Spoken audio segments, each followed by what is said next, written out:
Hello and welcome back to eRacing Grand Prix Global Edition 9, and we are back on your screens here for yet another Friday night of action. We're back to our usual slot of Friday nights for the first time since ERGP3, and it has been close actually. The action's been frenetic in the lower classes, while the top classes have been a bit more sporadic, but nonetheless, we're hoping for a great race here tonight at one of the most iconic circuits in American racing, Watkins Glen International. Afiq, what do you think? Wait, you haven't introduced yourself and you haven't introduced me. Anyway, he's Amo Hazik. My name's Afiq42. No idea why I call myself Afiq42. But yes, everyone, welcome back to Global Edition Season 9, hosted by eracinggp. Now, tonight, we'll be in, I think, one of the best tracks in the calendar. I think we need to go through the track first, and then we'll go through the on-track action. You get what I mean? Yep, the formalities of it. This is the circuit in question, Watkins Glen International. 11 turns in a clockwise direction, and with some really scary corners, like the loop, for example, at turn 5. You see plenty of overtakes there, if possible. And at the heel of the boot, which is turn 7, turn 8, you might get a few people trying to go for dive bombs there.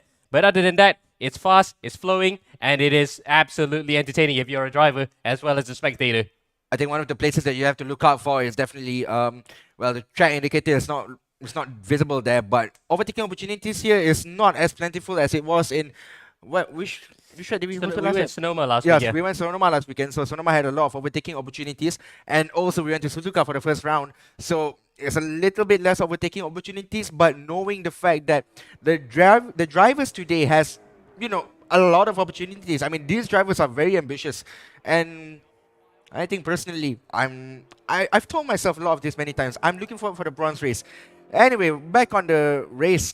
Yep, we go to back to the live action, and it's Reynaldo Julie who claims his second pole position of the season, but not by much, ahead of Adam Condoloches by almost a tenth, with Sebastian Aria, a brand new driver for the championship, a further 10th behind in third place, in front of his fellow compatriot Ricky Satria, and fifth is Jose Al-Qadri. So that's your top 5, unless of course things change. 5-10 separating that top 5, so a bit sporadic, but we got some drivers who probably want to actually focus on the race instead of qualifying. I think, honestly, I think that the goal for some of the drivers in this race tonight here is probably like do the best that they can, and sometimes the race doesn't really matter that much to them. Sorry, sometimes the qualifying doesn't really matter that much. The race does matter, ladies and gentlemen. So anyway, as the cars are lining up on the grid, it's nice to see what some of these Coppers guys can do. We saw last weekend's first time debutant in the Global Edition. Mika Zares. Yep, Mika Zares won race 2. Emphatically as well, actually. After he made his way to the front at the beginning of the race, held on to it. We thought that he was not going to be overtaken, but then a few of the drivers behind tried their luck and got him. So we thought, okay, that might have ended there, but then he fought back. So we're expecting to see plenty of drivers do the same here after seeing that, okay, if overtaking is possible, you can just show your elbows a bit and try to get it up to the front. Now then, we are going to start the race very soon. There we go. The cars drop out their jacks, their invisible jacks. 5 lights on the gantry, and when they go out, we'll be underway here for the Copper class. Race 1 for round 3. And we're underway. We're underway here at the Glen, and looks as though it might be a good start. Yep, it is a very good start for Reynaldo Julie, who gets a good getaway here coming out to turn 1. He gets the whole shot. Condoloches goes to second place. Aria holds on to third in front of Satria in fourth. And fifth is still Zakadri. So top 5, nothing much has changed here as they go through. Oh, that looks scary for a second. That looked almost like he went through to the barriers there, race leader Reynaldo Julie.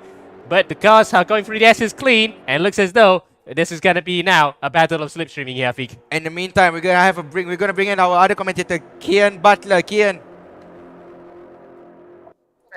This is a good start there, and we're already too wide going into turn 3 or turn 4 here for the right-hander. Then Sebastian Aria for 404 Griffin Racing, and back to Qadri, the privateer driver, around the inside. He's trying to make it work.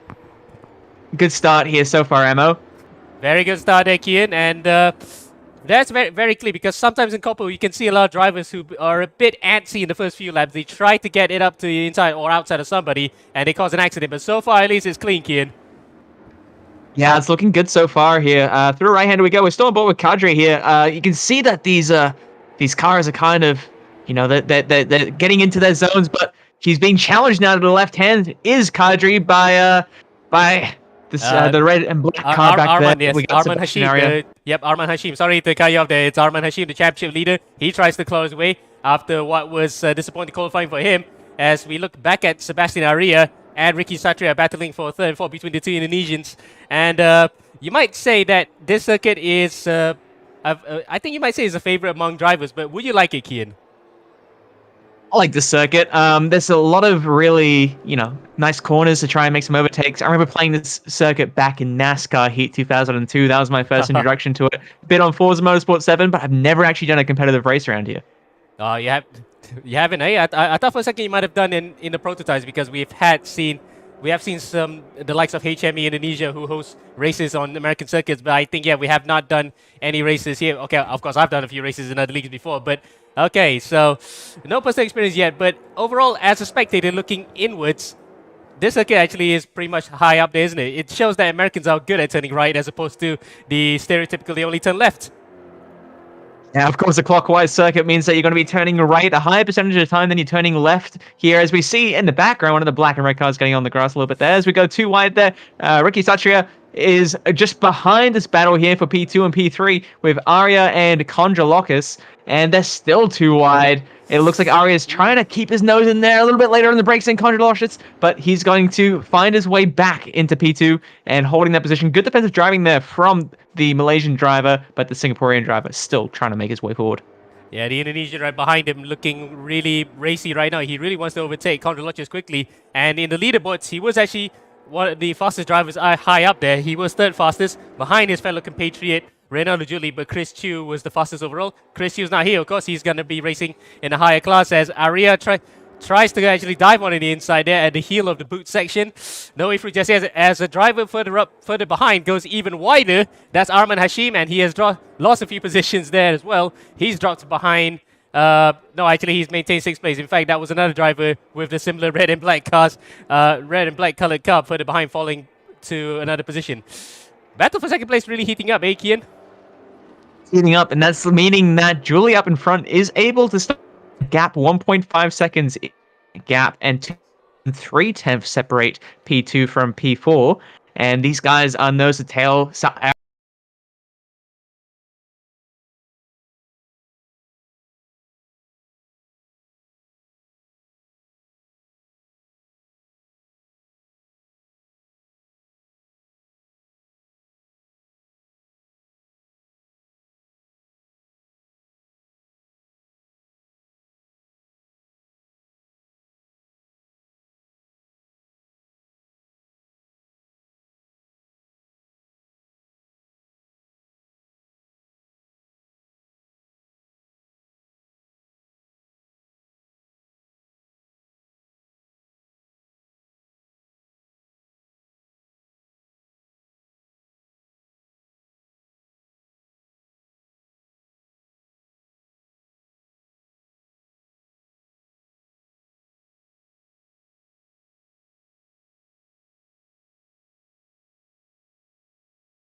Welcome back to the action here in ERGP Global Edition 9, the Copper class. Race 1 for round 3 at Watkins Glen, and we have a bit of a development up in front. So Sebastian Aria has actually overtaken Adam Kondralokis for second. Now with Kondralokis also under attack from the guys behind, including the likes of Jose Al-Qadri and Ricky Satria. As in fact, never mind. Aria still hasn't gotten by him. Aria is still in third place, attacking Kondralokis. So Kondralokis actually has been holding on to second place for a long time. And well, we can welcome back Kian Butler. Kian, are you there? Okay. We got back, of course, we missed a lot of the interesting stuff there. Sebastian Aria did manage to get in front of Kondralokis there, but then Kondralokis managed to make a move right after we joined back there, Emma. Yeah, that was quite unfortunate. We did see that happening, but we couldn't actually view it at the time because of the issues that we had on the broadcast initially. But we're back here with the action, And it looks as though Ozair also tries to dive one on the inside at the heel section, but runs wide, and that will bring Ricky Satria into play as well. So the top 5 from 2nd, 3rd, 4th, and 5th are still within earshot of each other here, and a possible position on the rostrum, whereas the race leader, Ronaldo Julie, is just running away with this. Yeah, and Satria did just run a little bit wide. There are a couple others further down the field. It looks like a proper scrap back here as we see Nasruddin making his way through the inside there and getting past the Hong Kong driver there and doing a decent job. Yep. Am I getting these countries right? These Yeah, you're right. That's correct. Don't worry. Keep calm, mate. Keep calm. Don't worry. You got the flags right on that particular instance. So the Hong Kong driver, the Hong Kongese, just got overtaken there by Nasr Ashraf, and Nasrul gets up to P8, whereas the guy in front is a kid, 14-year-old, a racing savant, P7, Mika Zarizikbal, who scored his first win last time out in the reverse grid race in race 2 at Sonoma with an emphatic display of gutsy driving and tried to overtake one on the inside of certain drivers to take those positions. But he made it work, and he won his first ever race emphatically. Kian, I know this might be a bit of a redundant question, but a win. How did you feel of winning your first ever competitive race? My first ever competitive race. That was such an elation, you know. Whether it be the first time we won like a league race or what first time we won a race at a LAN, that was, you know, those emotions just come through, and it's the culmination of such a long period of work getting ready for those events. So I can only imagine. I can do everything but imagine. I can sympathize completely and empathize completely with anyone who gets their first win in the series, because it is just such an elating moment. And to back that point up, actually, his father, Dr. Iqbal, was actually so ecstatic that we could actually hear from our headphones how loud he was shouting last week with the win that he got. So really, it just proves, isn't it, the elation. In this case, the behind-the-scenes work for how Mika got into the car was a struggle because, you know, as I said, he is a racing savant. So you can take that word into account of what that means and how much he had to work through his life to get into something that he specialized in and get good at it. Yeah, and, you know, it takes all that effort to get into those situations where you have the opportunity to prove yourself, and you know you have to take every one of those opportunities to make and continue furthering yourself in those endeavors. Indubitably. Now then, back up to the battle for P4. It has actually spread out a bit between 2nd, 3rd, 4th, and 5th. They were within earshot of each other about a couple laps ago. Now 2nd and 3rd managed to run away with it. So somebody might have broken that chain a bit, and it might have been Ozair Kadri because he did try one on the inside of Ricky Satria at turn 8, ran wide onto the asphalt exitway, on the asphalt on the outside, and lost the position to Ricky Satria. So Satria now back up to 4th, as Sebastian Arias still engaging in this hot battle between himself and Adam Condoloches. And this is a bit reminiscent to the battle between James Hunt and Jody Scheckter back in 1976. Minus being side by side, of course, because in those days, the cars are much smaller, of course, Formula 1 cars in the 70s, so you can actually afford to go too wide here in certain areas. But compared to F1 cars, these prototypes might be baby Le Mans prototype cars, but they're no doubt much bigger than Grand Prix cars in the 70s. I recall there was a reason why they called you Ammo there, Ammo. It's because you always have something in your back pocket to fire off in terms of facts on a circuit. As we have Sebastian Arias still for 404 Griffin Racing, trying to make his way through. Good defensive driving there from the P2 sitter currently, but he runs a little bit wide. That might give Aria the opportunity again, but P2 managing to get that outside to the inside, you know, following next corner. Really good positioning so far, but this is just going to keep increasing that gap to the leader with 3 minutes 50 seconds remaining.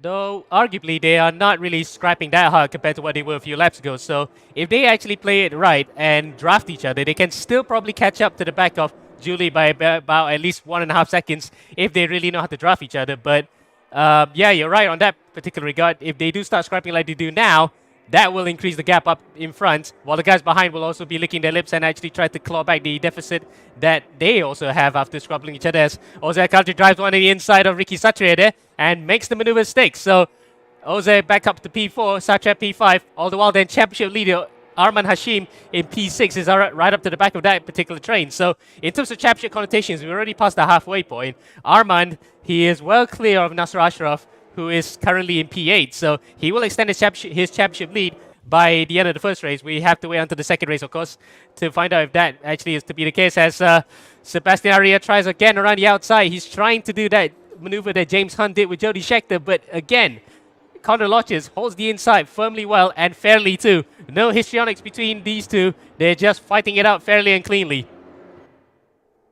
Yeah, at some point, you have to think the best defensive driving that you can do is just to go faster. It sounds a bit redundant to say, but really, you know, there are times where you need to be defending vigorously. Like maybe now is one of those times for the P2 sitter. But that being said, earlier on in the race, if he could have just opened up that gap a little bit, the P3, then he wouldn't be having to fight so hard here. As we see again, Sebastian Aria go around the outside.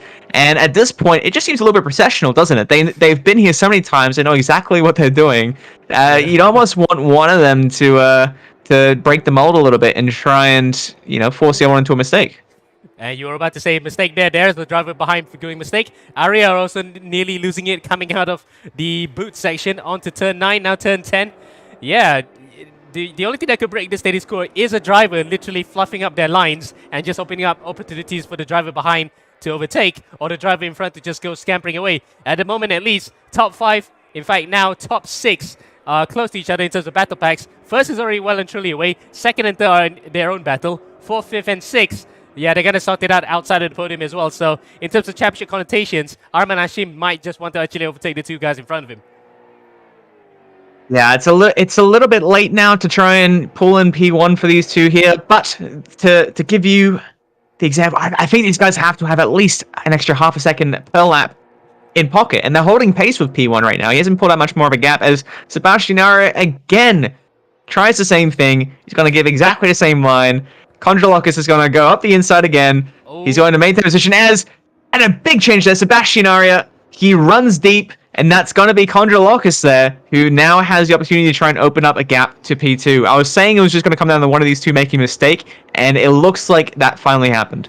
Yep, Aria blinked, and unfortunately he went completely wide there into the runoff area. And thankfully that runoff area is asphalt, because back then it was grass, and when it was grass it was deadly. So we will get to that in a further later along the line. I got a fact for that one, but for now at least, Aria lives to fight another day, and he will get a podium on his first ever race in the Racing Grand Prix, as Jean-Ric Cascon there has a fight with Nasr Ashraf Nasruddin, or in fact that's Adri Amit. He's going up to P10. Meanwhile, up in front for the Psychopath Racing E-Racing Academy, Reynaldo Giuli, he had a good start off the line, had the whole shot, never looked back, and he was definitely not pressured throughout his entire race. 3 seconds in hand for the gap in his pocket, and he comes around the final corner, then through turn 11 and onto the home straight. It will be a second victory of the season for Reynaldo Giuli, and another well-deserved one as well. He extends his championship lead in copper, while second place will be Conor Lodges, his first ever podium since Suzuka last time out, and in third place is Sebastian Aria. So there you go. That's your top 3. Kian, what do you think of that race? It was quite an interesting race. You know, there are a lot of defensive driving going on between P2, P3. A little bit further down the field, some battles keep brewing up again. So I'm interested to see how the second part of this Copper Endeavor all plays out. Indeed. And reverse grade, of course, that will open up a lot of a can of worms, we can safely say, between who's going to be up in front and who's going to end up face flat at the end of the race. So we'll have to wait and see then. Outside of that podium, Ricky Satria, Oze Al-Qadri, that's your top 5. Arman Hashim, Mika Zares, Nasr Ashraf Nasruddin, Jaden Ng, and Jean-Ric Cascon. Yep, and it's been a really interesting race so far. Reynaldo Giuli, though, dominating again. Yeah. We've seen it before, haven't we? Yes, it was in Suzuka, remember, that very first race. He had his first ever pole. And remember, last season, before that, he didn't even have a win. He got 2 towards the end of the season. Now he has 2 for this season as well. So it's looking like real championship form for the Indonesian, as we are now jumping over to the next server, which is race 2. Yeah, in terms of championship, right, Nasr Ashraf had a bit of a incognito race, to say the least. He was nowhere near the front. I felt like the race was a little bit quiet for Nasr Ashraf. Could have been better, but you know, could have been worse as well. Anyway, Reynaldo Giuli, yes, the reverse grade for race 2 is whoever finishes in the top 10, the grade will be reversed. If you finish outside the top 10, then you're gonna stay wherever you are. So indeed.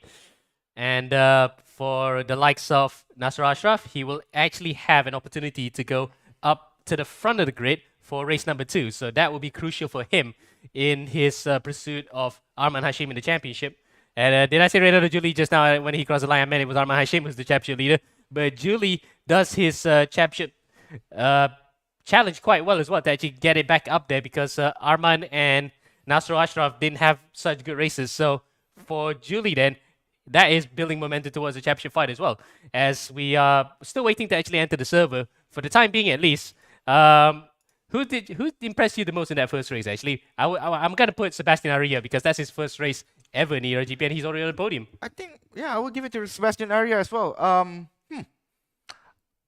I wouldn't say that he's in the wrong class, but seeing you finish on the podium on your debut race in ERGP Global Edition Season 9, I think it's a really nice start. Anyway, so back to the race, ladies and gentlemen. We are back onto the server now, and we're getting ready for race number 2. Alongside us is Kian Butler, all the way from Australia, or at the Perth side of Australia. We're underway, and it's a good start then for John Ray Cascon. In fact, it's not a good start. He's actually being swamped by the drivers behind. Jaden Eung takes the lead coming into turn 1, as we're looking at Ozea Kadri in the white car. Oh, it's a bit dodgy there coming through turn 1, but it looks as though it's mostly clean, Kian. That's, a couple of people going wide in the background there, but a good start there for most of them. No one's really managed to spear off, get too much damage. 2 wide still between John Rack Kaskin and the other blue driver there, as it now looks like Mikhail Zari Iqbal for the Academy is going to challenge there to try and get in the top 3. He's got the inside line there, so there could be something happening here as we go down towards this corner here at Watkins Glen, and he's just going to get cut off there by the driver in the white, who makes a massive lunge. 2 cars, can he make it hold?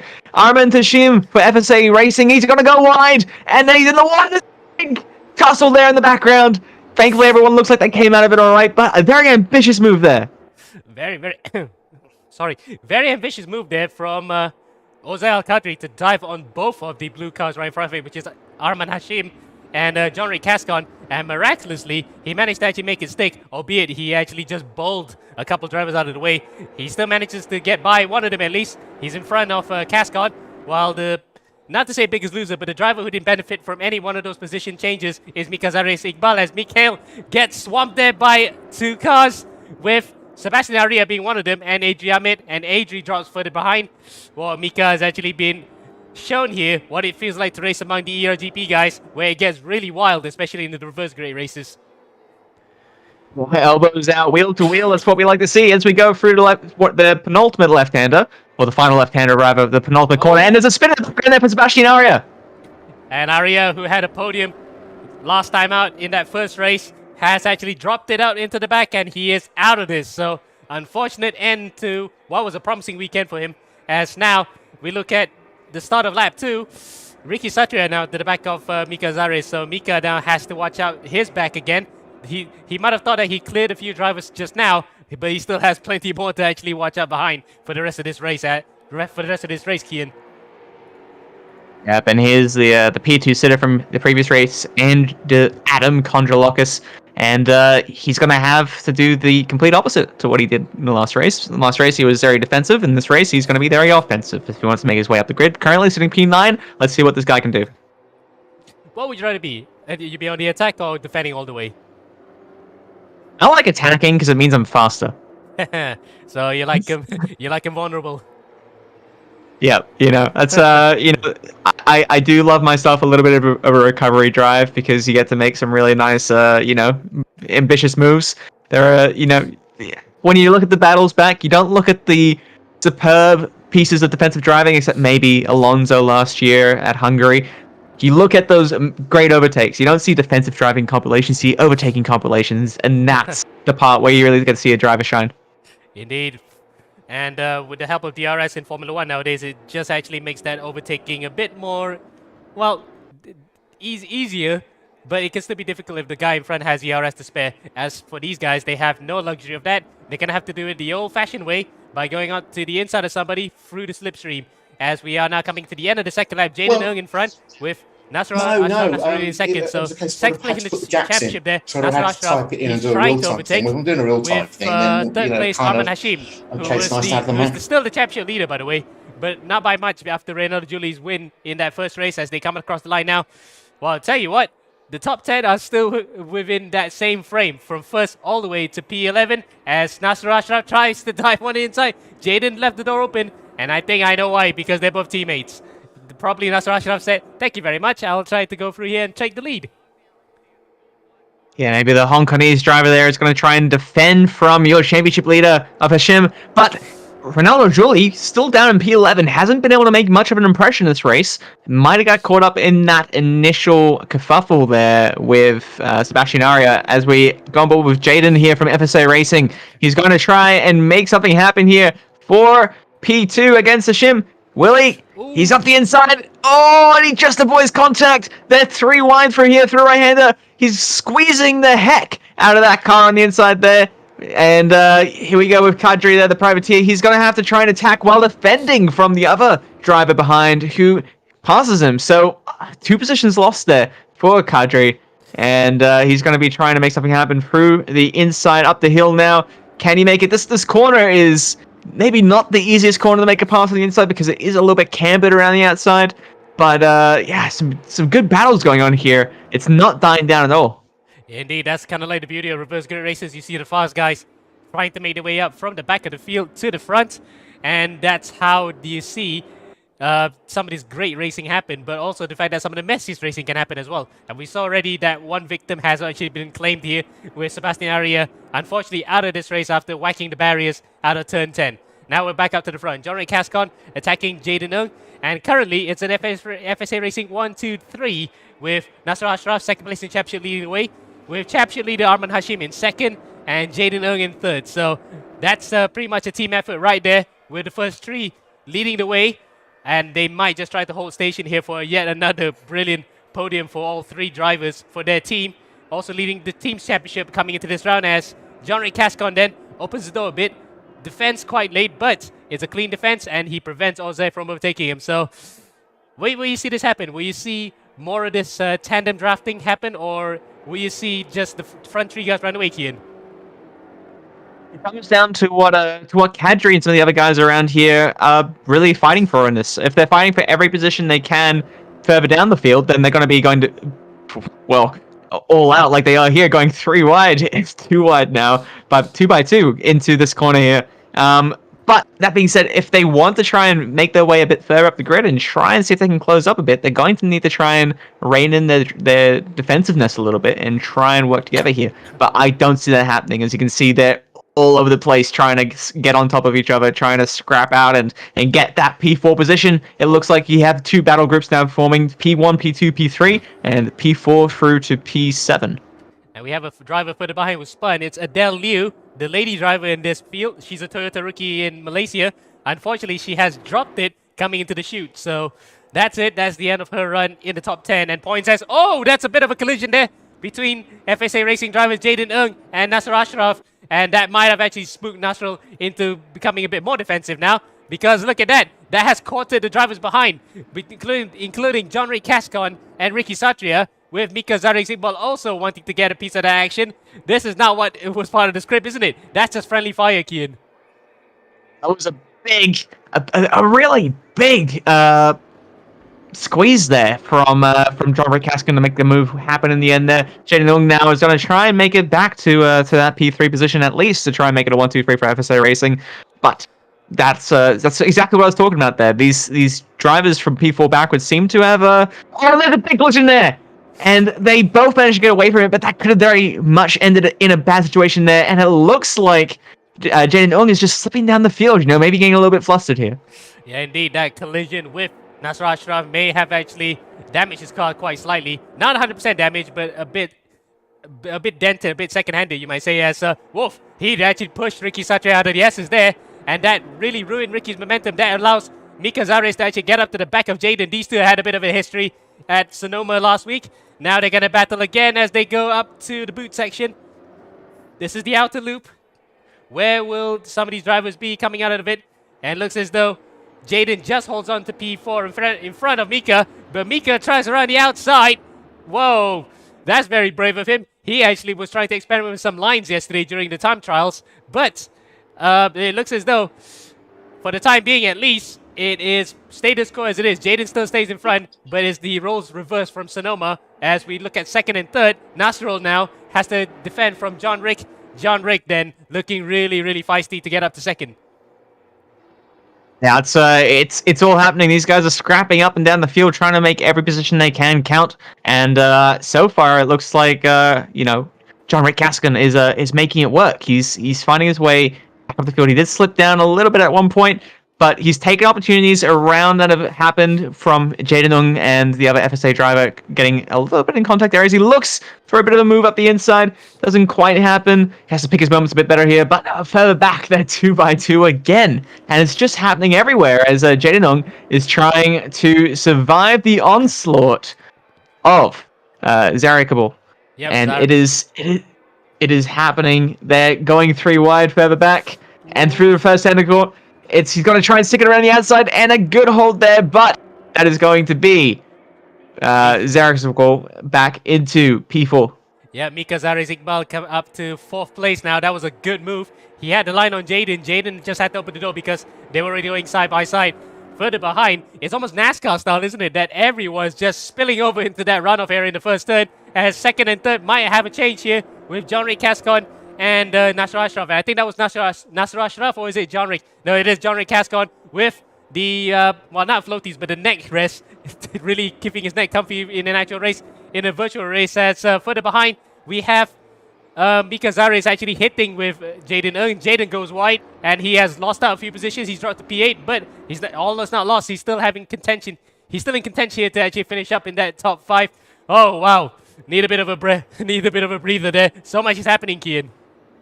It's still an absolute mess towards the back of the field. Julie has not been able to make any inroads. He won the last race, so that's not been a good showing from him here. He would have been hoping for more, but how can he make inroads when it's just utter chaos? Everyone's scrapping away and so close. Less than half a second separates P6 to P9. That's insane. Indeed. In fact, yeah, if you look at it as well, it's only about 2 seconds from third all the way up to P10 as well. So really then, anybody in this group can still be up in the podium. If someone breaks that chain and causes huge calamities for the others, you just have to pick out the pieces. As Ozer Kadri looks to be one of them who wants to pick out the pieces after a very big dive bomb into turn 5 at the start of the race. He actually made that work, but he has dropped out a few positions since. Now he's trying to get back up into that podium positions from P5, as behind him, that's Kondrolochis, who was second in that first race, trying to dive on Jaden. Jaden might think that his car might have a target on his back today. Yeah, and it's he's been doing his best he can. There was some pretty aggressive defensive driving going on by Zarikable as they were battling away. There were some moves happening towards the braking zone, so that might be something that Jaden might put towards the stewards there. But we're back on board with P2 here with Nasruddin as Rick Kaskin is going to try and make a move up the inside. He sends it around the outside. Nasruddin is holding on. He knows that if he can just keep a nose in, he'll be able to make it to the inside of the next corner and maintain position. And it looks like he's done just that. We've dropped back further to Adam Kondrolakis now, who has Jaden on his tail. And there's still 2 wide up here. Rick Kaskin is trying to make something happen, and he's going to slot back in behind. He comes out at the last moment to try and make a move up the inside, but that inside isn't as quick, and he's pushed all the way to the past the apex onto the grass there. So a very elbows out scrap here for P2. Yeah, it's almost like a rally style, in fact. Rally crossing even, with the way that he cut across the grass there to get up to, well, tried to get up to second, still maintains in third place. But all the while then, with both of them battling that hard, it actually brings Mika Zarizikbal and Ozel Al-Qadri into play here, who are in 4th and 5th. And we're seeing a repeat again of race 1, where this time Hashim out in front is 2.7 seconds clear, and he is just absolutely relishing the chaos behind, the battling behind, because he knows that every temp he builds now is another temp that they have to pull back in the last minute and 38 seconds right now. So I think unless he makes a mistake, he's well in the clear, and somebody gets a penalty. Is he back in the back? Who is that? That is Ozer Al-Qadri. Kadri there. A little bit of mistake there for Kadri, and he's going to go tumbling down to the back of the order. Not the best there, but Nasruddin is going to be trying to keep it alive here for P2. This is likely the last lap of the race, so he has to try and defend from Rick Gaskin. Rick Gaskin, alternatively, is going to be trying to find his way past, no matter the cost. He's going to be slipstreaming down his back straight. You can see the sailing signs there. They're sailing on past them as they go by. FSA Yes. Racing trying to keep it P2 as we go through the right-hander here. Is he going to try and set up a lunge? No, he thinks better of it, and he's going to try and wait for an opportunity later in the lap, Ammo. Yes, indeed. And Cascon has got nothing to lose in terms of championship points anyway. He will still be in this top 10, while Nasr Ashraf has a lot to lose. In fact, I'm surprised that he didn't defend against his teammate that hard in the form of Arman Hashim, who leads the championship. And he, at this point, will extend that championship lead because he did finish in front of Nasr Ashraf in that first race anyway. So Arman Hashim, who came back after taking a bit of a season out in Global Edition 8, came back for 9, and he is proving himself to be quite handy here for a championship contention. And in this case, it might just be an early graduation to bronze for next season for Global Edition 10. Fingers crossed, that might happen. As coming up now to turn 9, exiting the boot section, back to the section where the NASCARs normally fly past, to turn 10, and that will be it. Arman Hashim will claim his second win of the season, and I will have no doubts about whether or not he's going to get the fastest lap, because at the moment he does hold. No, in fact, it is actually being held by John Rick Cascon. So John Rick was the fastest driver among the top 3, but across the line then, it is Arman Hashim who takes the second win of his season here in Global Edition 9 in Copper, with Nasr Ashraf Nasruddin second place in the championship, coming across the line second place, John Rick Cascon in third, Mika Zares with a good result in fourth, and Adam Conrad-Lodge is in fifth. That is what you call a processional race, but towards the end, but it was an absolutely manic race at the start, and we might just have an interview with, this might be John Rick Cascon. So, awesome race. I quite like it. I mean, this is the best race that we've gotten from the Copper Class this season. And it has to be in Watkins Glen. How nostalgic is that? So, we'll try and have John Rick Cascon here for a quick interview. Arman Hashim, race winner, is not in the Zoom link at the moment. So, John Rick, can you hear us? He's, Wait, sorry. I think he can. I think we can hear him. John, can you hear us?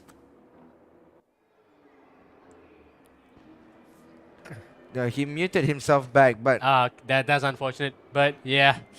Oh well. Hello. We got the results that we need. Ah, there you go. There we go. Hello, sorry. It's okay. It's okay. So John, that was a good battle there for second place. Can you tell us the story from your side from your perspective? Well, I was doing everything I can, trying to provide clean lines. I didn't have enough practice for this track, honestly. I just had to practice today. And So it I is. was like, Sorry. I was sorry, like sorry. struggling on providing greater braking lines in every corners. And it is quite a difficult circuit to learn anyway, because to do the way that it just flows from one corner to another.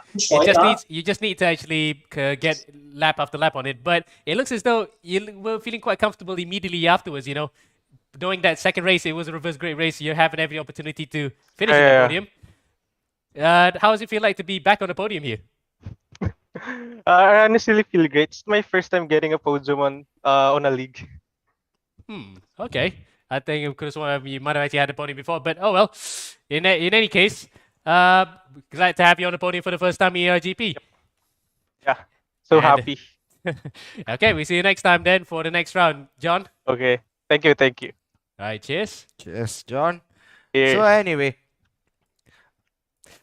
Right, so yeah, it was quite manic. Kian did mention just now how it was quite crazy during the first part of the race where everyone wanted to chop and change positions, but once the faster drivers got to the front of the grid, it was just plain sailing, especially for Arman Hashim. it is. I mean, Arman Hashim had a very comfortable lead in race 2, and I don't really think that it was going to be that huge of an issue. To me, at least, because he looked so comfortable in the car. He looked so comfortable driving around Watkins Glen. And bring on bronze, baby! Yes, that's the category that we're most looking forward to, because the Formula 3 cars around here, I think, will provide the best racing of the lot. We'll be right back after this short break from our sponsors.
Welcome back, people. Now, ERGP Global Edition Season 9, Round 3, America!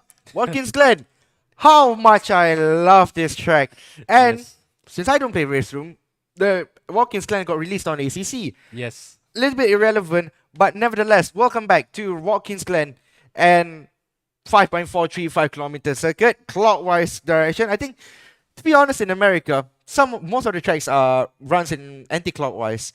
So to have a clockwise track in America that has 11 corners and well, a long straight, well, not really long per se, but turn Yeah. 2, turn 3, turn 4 are flat out. Yeah, but with a lot of character. A circuit with so much character. This is what Grand Prix used to be held on for Formula One. It's amazing. It's an amazing circuit that unfortunately is not part of the Grand Prix calendar, but still, plenty of great racing happens here outside of the usual F1 circus. Yep, unlike the usual F1 circuits, unfortunately, what year was it? 1972, 1971? Which one? Helmut Koenig.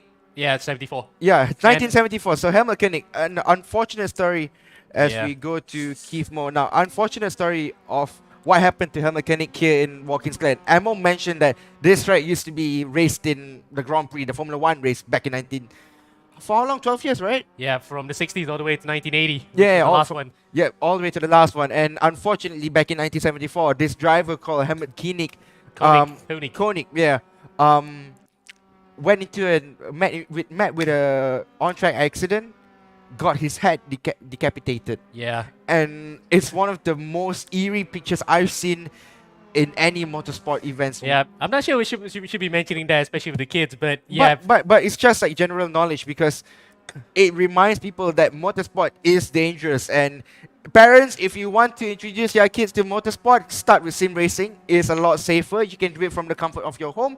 And races with ERGP is free. Yes. Also, the fact that it was another accident was we come out to the S's here, Francois Savert, 1973. Oh yeah, I forgot about that. Yeah, right at that very corner, right there. That's where Yeah. Savert And- had his accident. And the layout hasn't really changed since, what, God knows how long, hasn't it? Yeah, it used to be a street circuit, but that went all the way to the almost close to the city center in New York, because we're in upstate New York. Despite the greenery, it is actually in New York. Would you Especially believe? in New York. It's Yeah. not like your normal, typical Yeah, New Jersey or it was a whatsoever. street circuit, but then it became an enclosed Grand Prix, road circuit, and they extended the layout to the boot section right around the 70s, where Formula One actually started coming here quite often. Yep, and first and foremost, I think we've got to mention, we got to shout out to our sponsors, Excel Sports. You and me wearing the same shirt today. Life Apparel, who, prints our shirts. Thank you. Yes. Life. Oh, Keith Moore has a spin there. Also, Royal Selangor.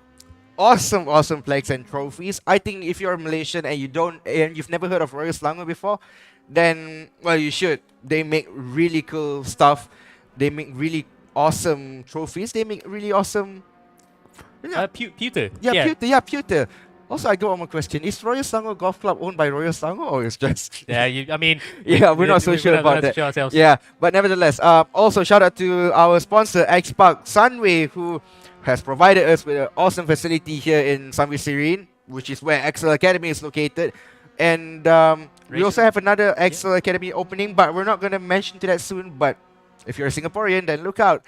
And last but not least, Race Room for providing us with a very awesome platform to race in. Race Room is free, and races are good. Yep. Makes our life easier, and leaderboards are automated, so removes the manpower and removes the human error from it.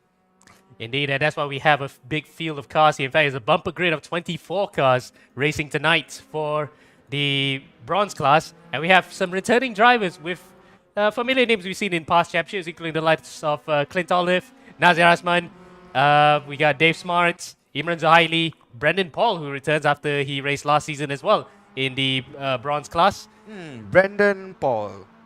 I've met the guy, and he's quick in the GR because last weekend I was with Team Axel. We fielded 2 cars for the Toyota Gazoo Racing Vios. What's it called again? TGR Festival. Yeah, TGR Festival, there you go. It gets confused because TGR Malaysia has a lot of activities going on. But yeah, so I've met Brandon Paul. He's very quick. He's racing in the and there's a guy weaving on the straight. You're not supposed to do that. Yeah, he should be watching his mirrors there. I'm not sure who was that. That's definitely not Brandon Paul because it looks like one of the cars there. But well, you shouldn't be weaving that much on the front, on the back straight. They call it the back straight that goes up to the inner loop. Yeah, and well, 11 corners. There's two variations. Sorry, there's 4 variations here in Race Room for Watkins Glen. You have the Grand Prix layout, which is just a big old flat straight, and then you also have the short loop with the short loop with the long straight. Then you have the short loop with the inner loop. So if you can find someone who's on the straight. Well, not Sharik though, not Sharik. I think that was Sharik there. Yeah, actually. okay. So you see, this is turn 1. Yeah, I think that might have been Sharik or Noise. Oh, actually moving his tires as Noise goes to the barriers. There goes the loses front his wing. front wing. Yep. And remember, qualifying here is group qualifying actually, not just the solo qualifying that we had before. Okay, group qualifying for gold and silver after this, but for the bronze and copper guys, they had to do it all by themselves, so they don't have to worry about the drivers weaving in front of them for that one. Yep, and Nancy Asma, returning guy in the championship. He missed last race. He missed the last race in Sonoma, which is very unfortunate because he had work to do. But nevertheless, this is the beauty of ERGP. You have working people, and they're racing in the night, especially on a Friday night, where back then we used to have it on the weekends, but we're doing it on Friday night. It's much more open. People can join, and then they can have a very clear weekend. That's the beauty of it, because after a long day at work, why not race? Week, yeah. After a long week at work, and it's a Friday anyway, why not race on the sim? And if you win something in the race, then it feels like winning in real life. So it's the best thing about it. Yeah, we saw like last week where Mika crossed the line, taking his first win. Oh, yeah. How great was that? Going into the weekend, you can just rest easy, knowing the fact that you achieved by really have to fight to get that win. Well, I tell you who was very ecstatic when Mika won last week. It was Dr. Iqbal. Yes, and we mentioned this about countless times already, but it has to be shown that despite the racing being virtual, the emotions involved in this race are absolutely real.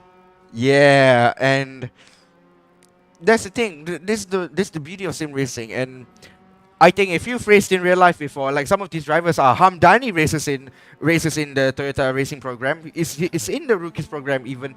Sharik also. So both of them are FSA racing drivers, and they've raced in real life. Some of them are karters as well. Some of them are just pure sim racers. But it goes to show that sim racing is open for everyone. And our goal here in ERGP is to make sure that everyone gets a chance to race. And who knows, sim racing is the future. Drivers are getting picked up from sim racing, and being raced in real life. Yep. And before we head into qualifying now, as we have 1.5 minutes left to go, let's actually remind ourselves of how the championship standings look like coming into this race. Yep, so coming into this race, Danish Ahram leads the championship with 63 points, followed up by Sharik Zulkarnain with 59 points, so only 4 points separates them. Then you have young boy Keith Moore. How old is he again? But we keep saying around 8 or 9, but I think we can safely say it's 8. Yeah, he's 8. Okay, yeah, he's 8. Third in the championship in the bronze category. We won copper last season. Yeah, defending champion in copper in front of a fellow champion in previous seasons for copper as well. So the two copper champions, third and fourth, a point separating between them, and they still have every opportunity if Danish Aram or Sharik Zulkarnain drop points. Yep, and then you have Abdul Yazid Razak and Azwan Anwar, both FSA racing drivers, both karters, and FSA Racing notorious for their karting activities in the real world, and also ventured into sim racing during the start of the pandemic and has been stuck ever since. So sim racing is a very good tool if you're a real life racing driver and you want to practice. Then you have Daysmart, wouldn't say the solo Aussie. I think he is a solo Aussie at the moment. We have Daysmart in 7th place in the driver standings with 25 points. Same with him. Same points with him is Imran Zohaili, FSA boys. You have a lot of FSA racing boys. Yes, he is. Yeah, we do.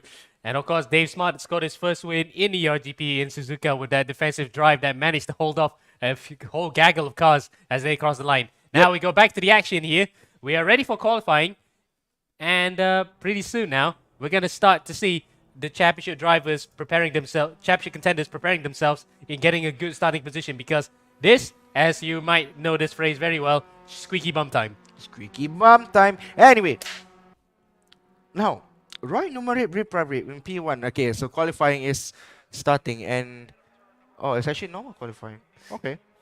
It is qualifying now, and it's solo qualifying for the bronze guys. We're going to go to gold and silver after this. That's when we see group qualifying, where the drivers go out of the pit lane together. So we might see some sim politics there at play. But for that time being, at least, it's solo qualifying for the bronze guys. As we look at Roy... No, it's not. Is that Roy Numa Rip? Yeah. It was Clint Olive, sorry. No, Clint Olive is in the yellow car. That's Roy Numa Rip that is crossing the line, if I'm not mistaken. Yep. He's the guy that has been in qualifying hot form. 5 pole position, 5 points you get for a pole, right? He's got 10 of them, so he's won 2 poles for this first 2 races of the season. Can he make it 3 in a row? We'll wait and see. We'll wait and see. Yes, we're right on board. Naze Asman from Team Rising Line here. Take us through a gap. Take us through a lap of Watkins. So we already ran through the first 2 corners from the S's. We bypassed the chicane that normally IndyCar and indeed NASCAR use. Now we come up to the outer loop. This is the boot section of the circuit where they extended. NASCAR goes to the right there. They bypass the whole thing. We're following where the Grand Prix cars used to go. To the toe section of the circuit. This is where the shape of the boot, if you look at the map, is actually quite prevalent. Through the chutes, up to the toe. This is where Helmut Koenig unfortunately had his very grisly accident, we can safely say. Fatal accident. Grisly fatal accident. Yep. Nazi has actually negotiated that safely. Up to the heel section. This is where it will become a bit tricky because you can't really judge a braking point. It is a bit going downhill, but you're going to have to brake extra hard and true so that you could just get through that corner safely. Now up to turn 9. This is the exiting of the boot section. We're now coming up to the fast areas, and I think we can hear it. It's flat. Yeah, it is flat with these Formula 3 cars, and will it be flat through Funnington? No, it's a little bit of lift there by Nazir Asman. Anyway, Nazir Asman will cross the line with a time of 140.6. 140.6. Yeah, 140.6. 3 tenths off Roy Numa Rip, and again, the guy who seems to excel in qualifying has done it again. Roy Numa Rip is on provisional pole, and that will be his 3rd in a row, unless of course someone will upset the uppercut and try to take that away from him. We're gonna have to see Roy Numa Rip's lap time though. Anyway, he's gonna cross sector 1 now with a time of. Oh, there you go, a 10th up from Roy Numa Rip. So a 10th up then as he comes up to the outer loop. This is where it gets a little bit grisly here. Sketchy here if you are driving a car that's very skittish.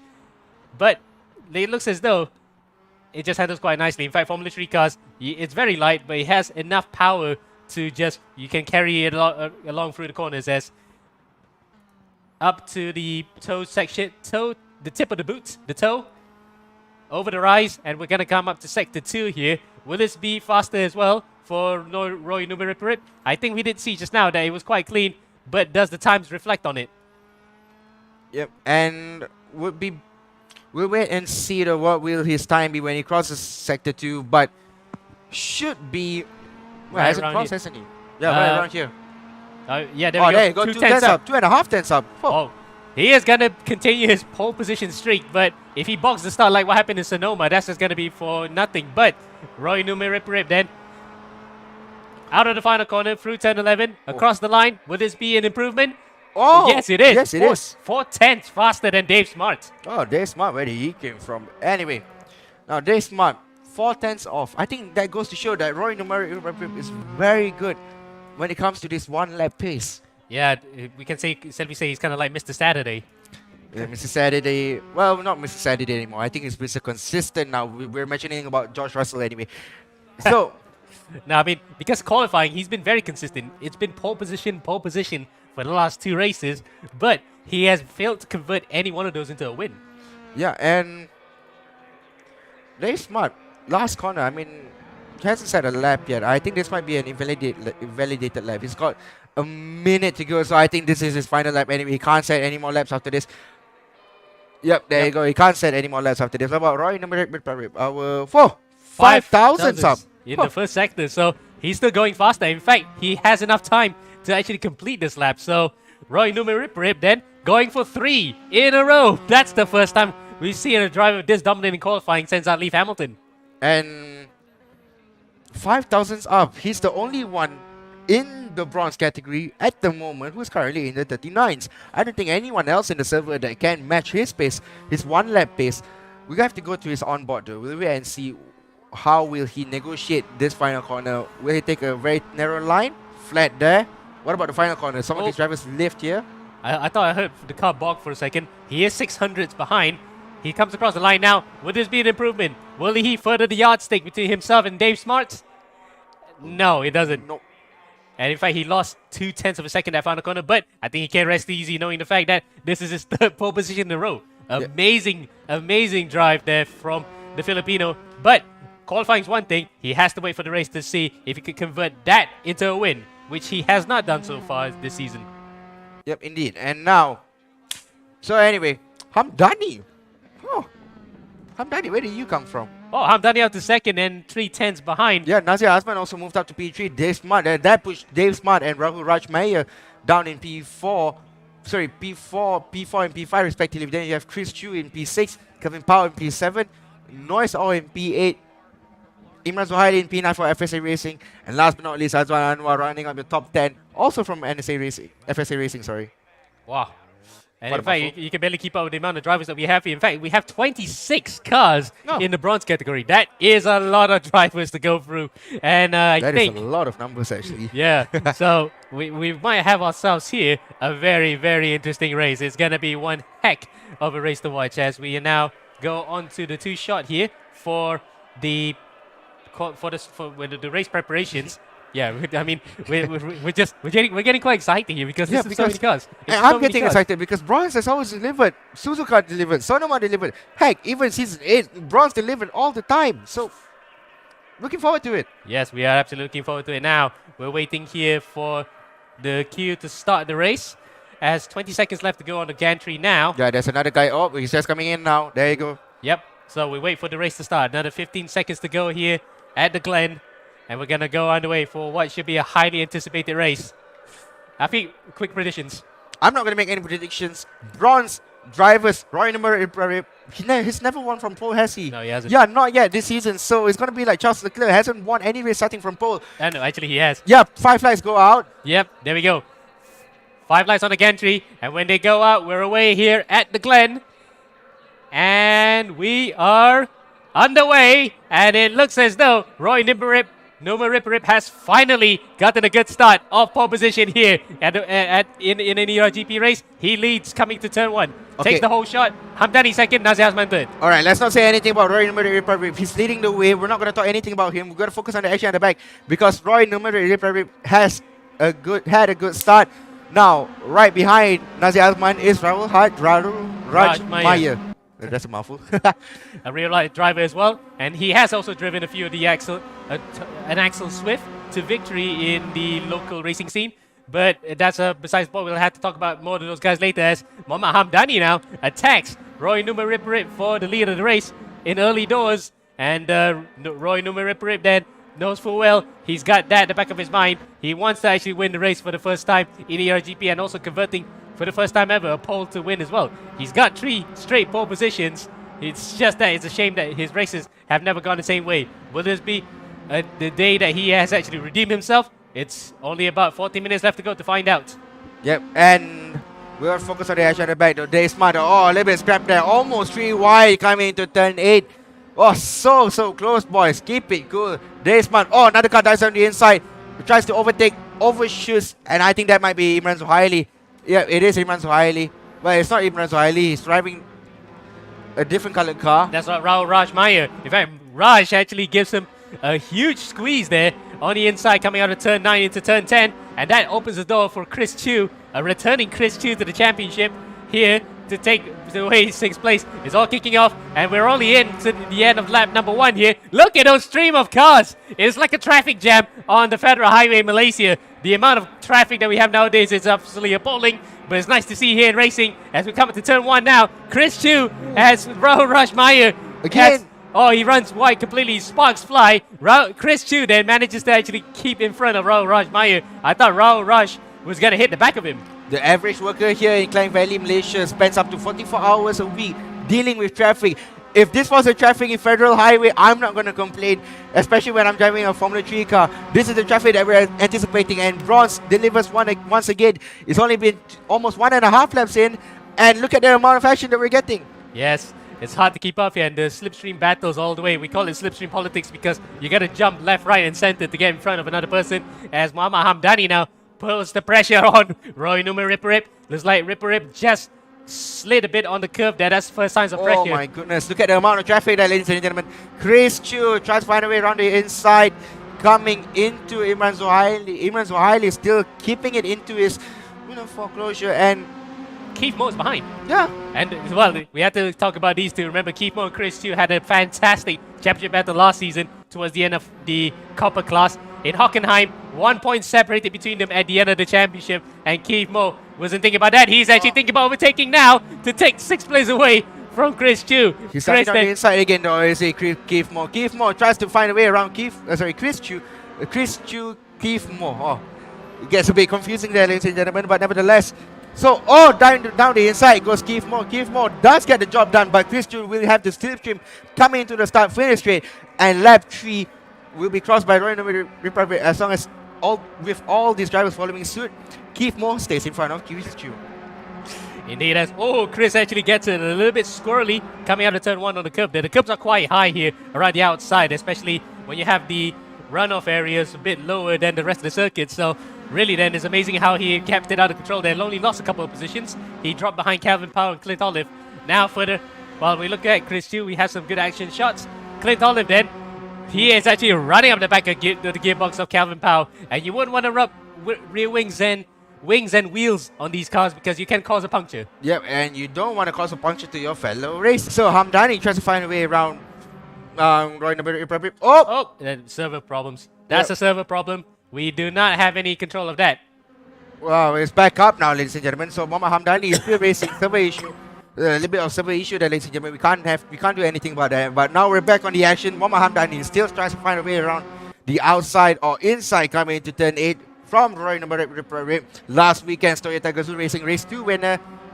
And, it's actually being really consistent. And in terms of championship right now, we don't have anybody from that top 2 leading the way because Danish Arab and Shari Zulkarnain are in 11 and 10. 10 and 11. So what are they doing? Why are they doing at the back? Well, they probably didn't have good qualifying to begin with. Now they're going to have to claw their way back up to the front of the grid.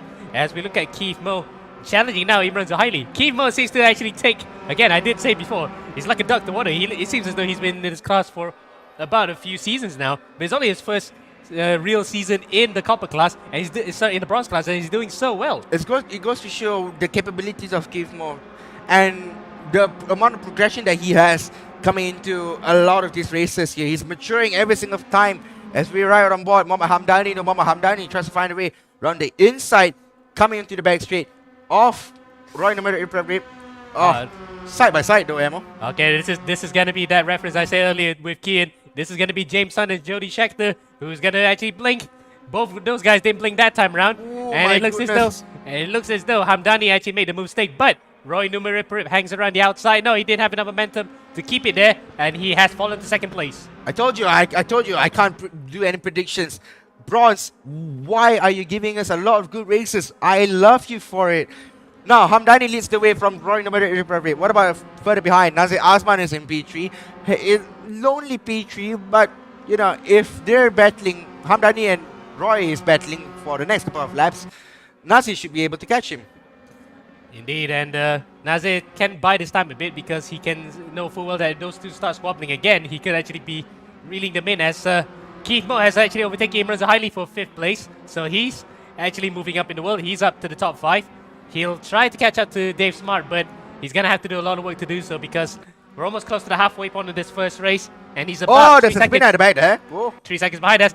Two spinners, in fact. We have one car facing completely the wrong way, while a similarly colored car was also into the barriers. It looks as though Raul Raj Myers actually lost a few positions as well. And that might have been Shari Zulkarnain. Shari Zulkarnain is actually one of those guys who spun. Up and nope. Championship leader gone from the race at the moment. Had a spin there coming out of turn 9. Now back in front. Roy Numa Republic 0.13 seconds separating him. and the lead of the race. Hamdani defending. Look at that, down the inside. Got to go on board the helicam here. And Roy doesn't want to give up. Oh, we're behind the trees here in upstate New York. But there we are. We just about see over the treetops. And it is still Muhammad Hamdani leading the way in front of Roy Numaripperip. And it looks as though this battle may not be over just yet. We thought that Hamdani may have been running away with this. But Roy as well proves that the slipstream is strong enough. And he actually has the capabilities of following behind another driver and not losing the gap in front of him. So whatever the case, this is still... it would be the best result in Roy Numaripperip's time here in ERGP, but he'll for sure want that win.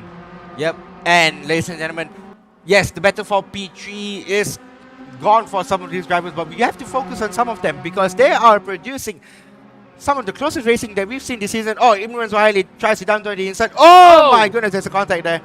Big one, and he hit the back of... who's that? That was Keith Moe, wasn't it? Yeah, that was Keith Moe that he hit the back Oh of. yeah, it was Keith Moe. And Chris Chu nearly became collateral there, so Chris Chu breaks just in time. But it looks as though Imran's car maybe Oh temporarily... no, Keith Moe's car also ruined. So- I think the suspension is ruined there, Yeah, ladies and gentlemen. Yep. It's crabbing, it's terminal. Well, not completely terminal, but in terms of suspension damage, there's no way recovering that. In fact, on our screen, the live timing, we see plenty of drivers with 100% damage. I think it might be a bug though. A lot of engine damage here. It doesn't really say much, but anyways, Chris Chu Keith Moe battle is still going on. No issue whatsoever for them. And what about Hamdani and Roy? Now, Oh, that's a big move there. And Hamdani has to stick to that. He cannot move any further because he needs to stay at one position. Roy, on the other hand, behind, can Really move died on anywhere the he inside wants. though. Wait, He Roy- can move anywhere he wants, but he can't find a way past. I feel like he's being limited by the speed limit here. He's being limited by the speed of the car. The limiter, yeah. Yeah. You kind of taps out a bit.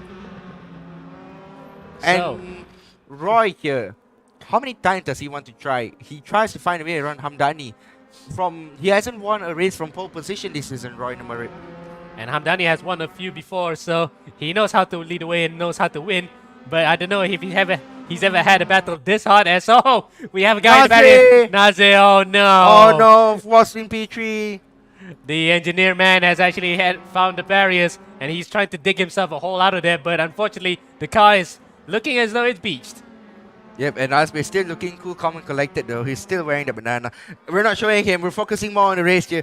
Roy, 0.2 of a second, 0.1 of a second now, getting closer to Hamdani. If he had DRS, then it'll be very helpful to him. But unfortunately, this Formula 3 car doesn't have DRS whatsoever. Oh, natural, you're gonna have to do it the old-fashioned way with slipstream. Oh, and my goodness. Good old-fashioned racecraft. Oh my goodness, you know what? This reminds me of one of the battles in the Turkish Grand Prix in Formula 1. That moving side by side is really nostalgic. We're seeing this. Bronze, give us more. I want more. We definitely want to see more of that as we are coming into the final 5 minutes of this race. In fact, 4.5 minutes left to go here. So we have at least about 3 laps to see off the end of this race. Still, we can't call it here as Roy now goes on the inside once again. But again, he just doesn't have enough momentum. He needs to stay in that slipstream just to make that move stick. Although if he is extra brave, he could try to send one. Nope, he doesn't. He actually holds it back and still maintains second position. But boy, oh boy, with these two battling cleanly and using each other's slipstream, they're managing to pull away from Dave Smart by keeping that gap to about at least 2.2 seconds. So at least they're clear away in front with no threat whatsoever.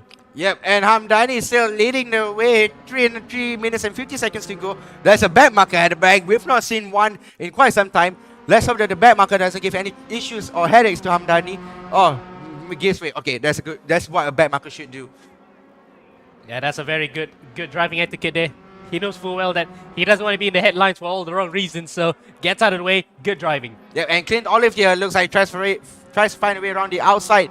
Coming to turn 8 from Kelvin Powell. Kelvin Powell defending like his life depends on it. Remember, you have how many points? 12? 12 points if you finish in P4? No, it's 13.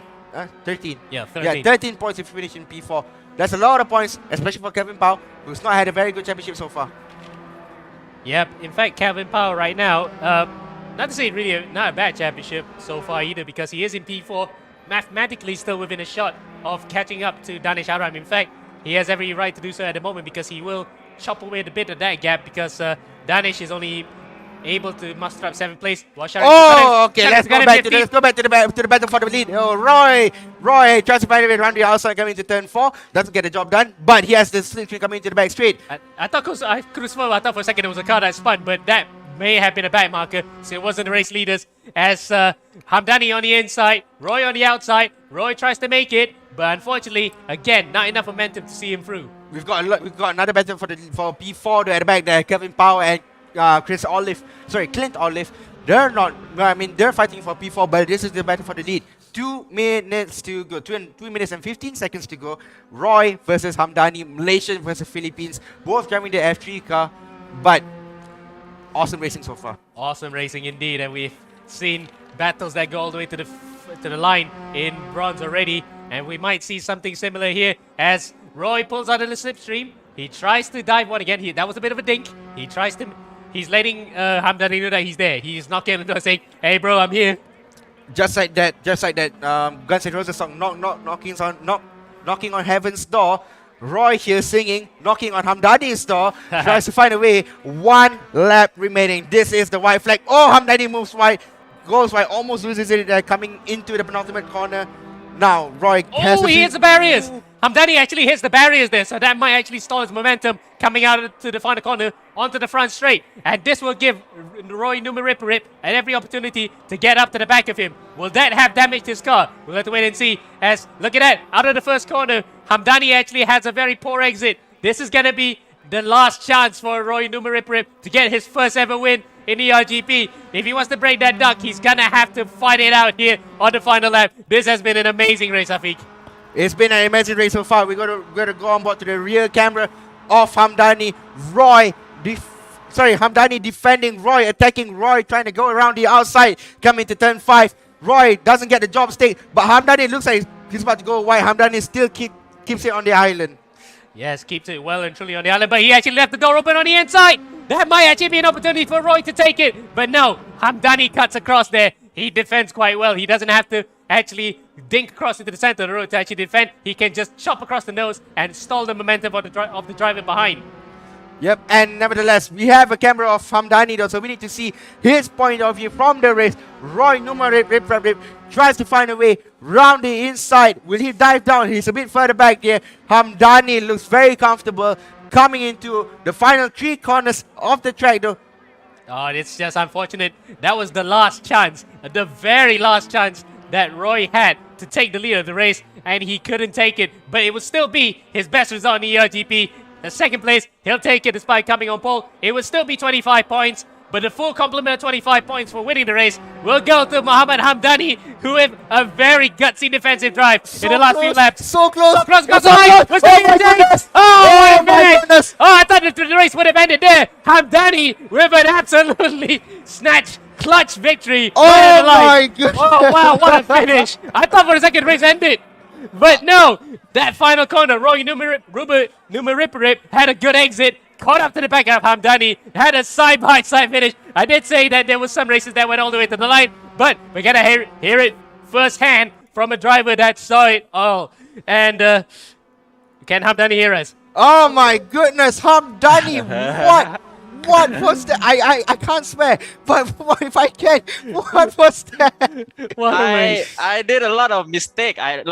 I don't know why did I brake on the last corner, but I think I was just lucky. But then yeah, it's very nice battling with the number 2 guy. Roy, yeah. Oh my goodness! But I mean, coming out of the final corner, did you thought that you were going to win the race? Did you thought that Roy was going to come around the outside? I'm not sure. I didn't look at my mirror. I was focusing on my race, and I had like a suspension damage on my, I think, left. Yeah, because we saw the contact that you made there in the final corner, and it really ruined your momentum, especially when it happened at the penultimate lap of the race. Oh my god! But that was so close. Oh, that was a great race. race. That was an awesome race. Bronze. Oh my god. We love you. Yeah. So thank you, Hamdani, for the interview. You. We'll leave you to it. Get ready for race 2 and good luck. Wow. I think we might just need a huge I think I need a breather, to be honest. I need a breather. Amazing race. I thought for a second that the race might have ended right there because Hamdani had it in the bag, but Roy with that absolutely brilliant exit out of the final corner just gave us, something to shout about in that final corner. Yeah, and so pity for Roy. How many races has it been? Three pole positions. He's not won any of them. He's not converted from pole to a race win. Yeah, this is the closest he's ever gotten to actually getting a win from pole. That much. It was 97 hundredths, almost a tenth separating between himself and Hamdani across the line. That was a crazy finish. And we're waiting to see more of the same in race 2 here. And the fact that the top 10 get reversed. In fact, we're going to go back straight into the race. 30 seconds left to go. We're going to jump straight into the action. And, well, we're not going to make any more. We're not going to do any predictions for this race again, are we, Afi? I need a breather. I really need a breather. All the cars are lined up. Yeah, though. we're going to jump straight away. We're going to jump here with pole position belonging to Calvin Powell with John Ray Cascon right beside him. So Cascon will be aiming to get race two podiums in a row as we get the lights underway. The race underway, lights out. Calvin Powell actually will now get the whole shot. In fact, that was a good start from him. Cascon, conversely, did not get the same as he did as we go into turn 1 then.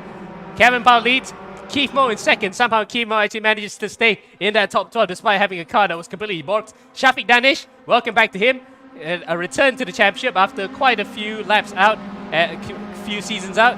He stays right behind the slipstream of Keith Moe with Jack McGregor also returning right up to the back of it as well. This is going to be quite tasty here coming up to turn 5. As look at that the stream of cars. They all buzz around the back straight. Oh my goodness, 3 wide coming to turn 5. Oh, Shafiq Danish almost collecting that.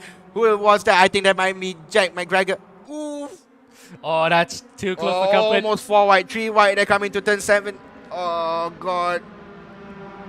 Turn 6. Oh, there's a car spinning. There's a car spinning. In fact, yes, a few cars have spun. And there you go. they got collected. We have Constantine in fact, they're going in the background.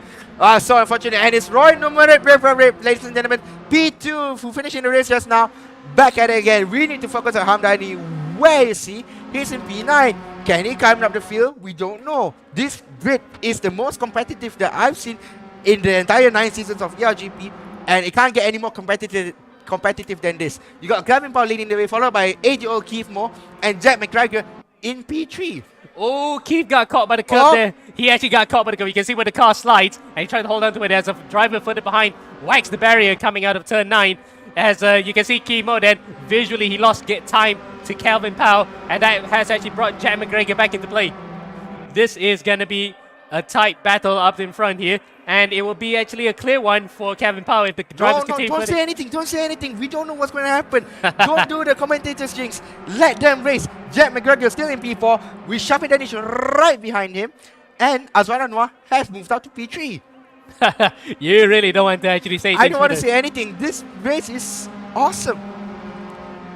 You mean this category is awesome? This category is awesome, yeah. Yep, category of car, category of drivers. It has actually delivered for the last few seasons, and I think we might keep it at this for the foreseeable future because it has absolutely been a fun watch as we look at Jack McGregor now attacking the back of Azwan Anwar. Shafiq Danish gets overtaken by Clint Olive further behind. John Ray Cascon as well tried to get in the action. Remember just now, he was on the front row of the grid right beside Calvin Powell, and Calvin is the only one that actually has maintained his position. Jack McGregor's hit the barriers. Oh, so close. It's Clint Olive. It's Clint Olive. Actually. Yeah, it's Clint Olive. Yeah, he's out of the race. There you go. He's out of the race. Back to the pit track, Clint Olive. Oh, so unfortunate. Azwan Anwar still in P3. Look at that. Keith Moore right behind him. Calvin Powell is right in front of them. Azwan Anwar just find a way around the inside coming to turn 8. Doesn't get the job done. Doesn't get a move done. Keith Moore still keeps it. Yep, Carter versus Carter, of course, because Keith also does karting in real life. He'll try his best to defend from a fellow Carter, trying to hold on to second place. Oh, into the barriers goes John Ray Cascon. That might actually damage his... That has damaged his suspension already. And he's moving, crabbing all over the place. Yep, that might be the end of his race in terms of any opportunity to score a good finishing position. He can try to defend all his might for the next 11 minutes, but look at that. Look at how much that car is crabbing on the start-finish straight. Yep, and it's being a safety hazard. If I was a safety officer, I'll pull it off. Meanwhile, Sherman saying drive-through penalty for spinning in the pit lane, and he's right behind there. He's all the way down in P16. That's Sherman coming into the pits now, actually, after he was actually fixing his car. So drive-through penalty for fixing his car, and jumping, speeding in the pit lane after fixing his car. So that's unfortunate, isn't it? Yeah, it's very unfortunate. You can't get any worse than that. Now, Azwan Anwar, what can you do? Dice on the inside coming to Keith Moore. Keith Moore leaves the door open and Azwan Anwar gets the job done coming to turn 5. Keith Moore has the inside line coming to turn 6. Will he dive on the inside to Keith Moore? There's another car behind him is Jack McGregor. Jack McGregor tries to find a way around the inside of them, but no, Azwan Anwar still keeps it. Now Azwan Anwar moves up to P2. Keith Moore moves down to P3 and Jack McGregor is still not... Oh, a little bit of contact there by Keith Moore and Azwan Anwar. Yep, and that's the kind of contact you do not want to see because that's actually tire to wing. And if it's a wing that slashes the tire, you're going to get a puncture. Yep, indeed. And now Azwan Anwar still defending like his life depends on it, which is what you need to do if you're a racer. Give more dice on the inside coming to turn 8. Azwan Anwar is the inside line coming to turn 9. Will keep it up. A little bit of contact there by Keith Moore. And who is that right behind him? Oh! It's Rasmin Hamdani. Hamdani almost collecting his FSA Racing compatriot. That would be great now, wouldn't it? No, that wouldn't have been great. Yet more friendly fire. We already saw that in the first race between FSA drivers. We're seeing it again this time. They really love to have a bit of touchy-feely coming through the turns. But I think that's just friendly contact. They want to let the other guy know they're there. It's like fire, FSA Racing, fire against one another. Anyway, Jack McGregor, Hamdani tries to down the inside coming to Jack McGregor. Jack McGregor still keeps the position. Hamdani has the inside line. Will Jack McGregor back out? Will it be too wide coming to turn 3, turn 4? It is. And Hamdani still stuck behind them. But there's going to be 3 wide here because here Shafiq comes Shafiq Danish. He actually has the slipstream on the back of Jack McGregor. He comes through and takes away 5th place from Hamdani. Now will he try to take 4th place away from Jack McGregor? Yes, he does actually. He goes around the outside. No way does he. They still go side by side here, but nope. Positions stay as it is. Jack McGregor still maintains 4th place in front of Shafiq Danish as Azwan Anwar and Keith Moore still duke it out here for P2. Battle. How many battles we want to have? This is the battle for P2. P2, P3, P4, P5. This is the battle for P2. And the biggest gainer here is Kevin Pao, who is pulling away. 2 seconds is the gap now. It is getting down though, but it's increasing. Increasing. And, you know, it'll be a good race for Kelvin Pao. Ooh, into the game. Oh no! Azwan Anwar collects! Yes, he's collected Keith Moore, and Keith Moore has actually completely spun it. And that might just be a protest. And that might be a protest though.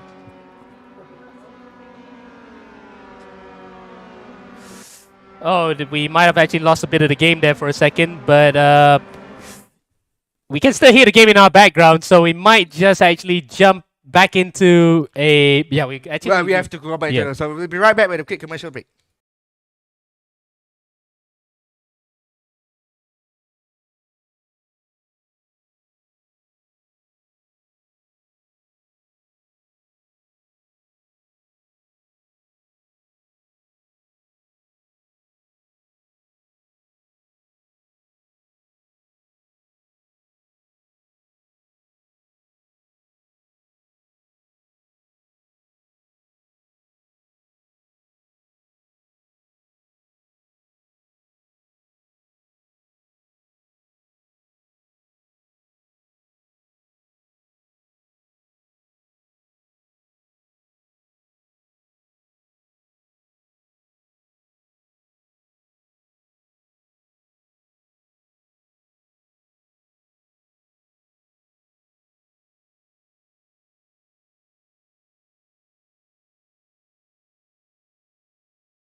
We are back to the race, everyone, and now Azwan Anwar still is down to 4th place. Hamdani moves up to 2nd place, and will he catch Kelvin Power? I wouldn't think so. The gap between him and Kelvin Power is 2.6 seconds. Jack McGregor right behind the gearbox, all over Hamdani, and we'll get the slipstream coming into turn 5. This particular section of the track, turn 2, turn 3, turn 4 is flat out. Hamdani defending, Jack attacking. Azwan is a few seconds behind, and I don't think he can catch up to him, which is very unfortunate because Hamdani would love to have this battle, would love to catch the guy in first. Doesn't look like he can get the job done though at the moment. So Hamdani still defending. Jack, Jack is still right behind him, and Kelvin Powell is gaining from all this fight. And apologies for the technical issues that we had just now. It was just something that was completely out of our control. As further up behind, Dave Smarts is fighting between him and Azwan Anwar and Shafiq Danish in a sandwich. It's actually an Aussie sandwich. So Dave Smart P5. What about Hamdani and Jack McGregor? They're still fighting it out, isn't it? Aren't they, Emo? Yeah, in fact, that Hamdani manages to still go up to 2nd place despite having to stop all the way in P12. Shows that he's got this circuit at the back of his hands here, how comfortable he is to drive as fast as he could. But now he's got a guy in a really fast drive as well, in the form of Jack McGregor right behind him. So Stratos versus FSA Racing. This is the battle between karting teams as well. A lot of pride at stake, I think. No pride at stake. If you're James Russell, hello, you're gonna see this battle. The Jack McGregor is catching up to Hamdani. Hamdani is catching up to Kelvin Pao. Are we gonna see a repeat of race 1? I bloody hope so, Emo. Yeah, because you know that this thing is gonna repeat because it's in the same colors as well. In fact, we had a yellowish car and with black trim up against the exact green car that Hamdani is driving right now. So really, then it's a repeat. In fact, this is going to be a dress rehearsal to what we're going to see in the final 2 laps here. As Jack McGregor, he's got enough momentum. He's got more momentum than what Roy Numerip had trying to attack Hamdani. And guess what? He actually squeezed him on the apex there, gets him for P2. So he did what Roy Numerip couldn't and overtake Hamdani around the outside here, take 2nd place away from him. Yep, indeed. And now, 1.2 seconds, everyone. Kelvin Pao is being catched by Hamdani. Even though Hamdani and Jack, they're fighting it out, Kelvin Pao is not getting anything from it whatsoever. Yeah, but he might be struggling with his tires as well, of course, because we do have a bit of tie wear here. But not as much compared to the go guys. Oh, they've hit each other. That's not going to help at all, actually, in terms of trying to actually get to the back of Kelvin Pao. That actually is now back in Kelvin Pao's court. The ball's in his court. He can do whatever he wants at the moment. Yep, and now, a little bit more further back, Stratos and FSA Racing, 2 karting teams fighting out against one another. Hamdani versus Jack McGregor, Singaporean versus Malaysian. Yeah, that sounds very reminiscent of the old days. We've been talking about football, of course. Yep. Malaysia and Singapore, but around turn 11 here, onto the start-finish line for the penultimate time, starting in the final lap here. Kelvin Pao only a 2-second lead in front of Hamdani and Jack McGregor. I think that will be enough for him. That will be enough for him to hold on for the win. Don't say anything, Emo, please. You really don't want it. I don't want anything to happen. I mean, I would have loved to have a photo finish like we did in race 1, but at the moment, Kelvin Pao is comfortably leading, so we have to leave it as it is. Hamdani, being pressured still. How many laps do you want to be pressured, Hamdani? You don't want to be pressured this long. When you stay behind someone for 3 laps, the guy behind will know your mistakes and will try and make that move possible. Hamdani, pull away. Pull away indeed, and we saw last time out how Jack pushed him onto the apex there to stall his momentum and get 2nd place. This time though, he's well and truly aware of that. He actually hangs on to the middle of the racetrack, coming out to turn 5, now through the chute in turn 6. It looks as though he's actually got Jack covered for now, but he's still got one more sector and a few overtaking spots left to go here to actually open up the door for Jack to re-overtake him, as up in front, 1.7 seconds ahead, is Kelvin Pao. Only, yeah, he's actually lost a few tenths in this lap, but it looks as though it's going to be a comfortable win and a welcome return back to the winner's circle for Kelvin Pao after a few trying after a trying season last time out, this time he's back and back with vengeance. One podium to his name, which is a third place at the very beginning, the start of season 9. A third place at Suzuka. Now he's gonna definitely better that. He's coming around turn 11 here to take victory. His first win of the season, and the first win he's had since the last couple of seasons. It's a win for Kevin Powell across the line at Watkins Glen. He wins it. Second place is Mohammad Hamdani, and third is Jai McGregor. And we might just actually have an interview, and we can see the look on his face, the look of absolute relief for Calvin Powell. Calvin Powell looks absolutely relieved. I mean, who wouldn't be? I would, especially when I win a race. Now, hello Calvin. If you can hear us, give us a wave. I think he has not heard us yet. I think it's not heard us yet. Are we muted? We're not muted. Yeah, we can. both are muted. So, anyway, Calvin Powell, race winner in race 2 in the bronze category in ERGP season 9, race 3. That's quite a Round mouthful. 3, sorry. Yes, that's quite a mouthful. But Calvin, can you hear us? Okay. So I think he gave us the thumbs up. He gave us the international signal of we can't hear him. So unfortunately, no comments from the race winner. But regardless, we give you our congratulations. That is a nice win at the front. Despite the late race pressure, he still managed to hang on to it. As well, we don't have to go for Hamdani for a second time because, you know, he's going to probably give the same answer like just now, how intense it was to actually keep the guy behind. Or, yeah, same thing like what happened in the first race. So it's Kevin Powell with the win in front of Mohammad Hamdani, who has the fastest lap of the race. The only one, actually, in the 140s, amazingly. Probably thanks to the slipstream. Jack McGregor 3rd, Dave Smart 4th, Aswan Anwar 5th, Shafiq Danish 6th, Chris Hughes 7th, Yazid Raza, aka Yazid Zidane in 8th, 9th is Nasr Ashraf, and 10th is John McGregor, who finishes in the same top 10 as his son. Yep, and nice to see a father and son in the top 10. I mean, I wish I had that with my dad, but I can't do that anymore, unfortunately. But bronze, thank you again, thank you. Race 1, Brilliant bronze. brilliant bronze, brilliant race in race 1. Race 2, also brilliant, but we had a little bit of technical difficulty. We can't do anything about it. Nevertheless, race was still awesome. Yeah, it was. We managed to still catch some great battles, especially for the podium positions. We didn't have the exact same finish as we would have liked, like what happened in race 1 in bronze. That was amazing. We thought Hamdani actually was going to lose it there at the line. But, no, we thought he was going to win it, but just manages to hold on to it at the line against a really fast-charging Roy Numa Rip. I But think, no, not commiserations. We say congratulations. Yeah, congratulations to Hamdani. Commiserations to Roy, because By just that bit. this close to converting from pole to a win. Well, you win some, you lose some in racing. And for the likes of Hamdani, he's won big time. He's got many points here in the championship for bronze. But that's the end of the story for bronze. We open up another chapter here. We're getting ready for gold and silver as they race together in the FRX 17 cars. And we can't wait for the slipstream battle for that one, Afiq. We can't wait for the 6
You can have unlimited amounts of participants in a super short time to qualifying them to final race.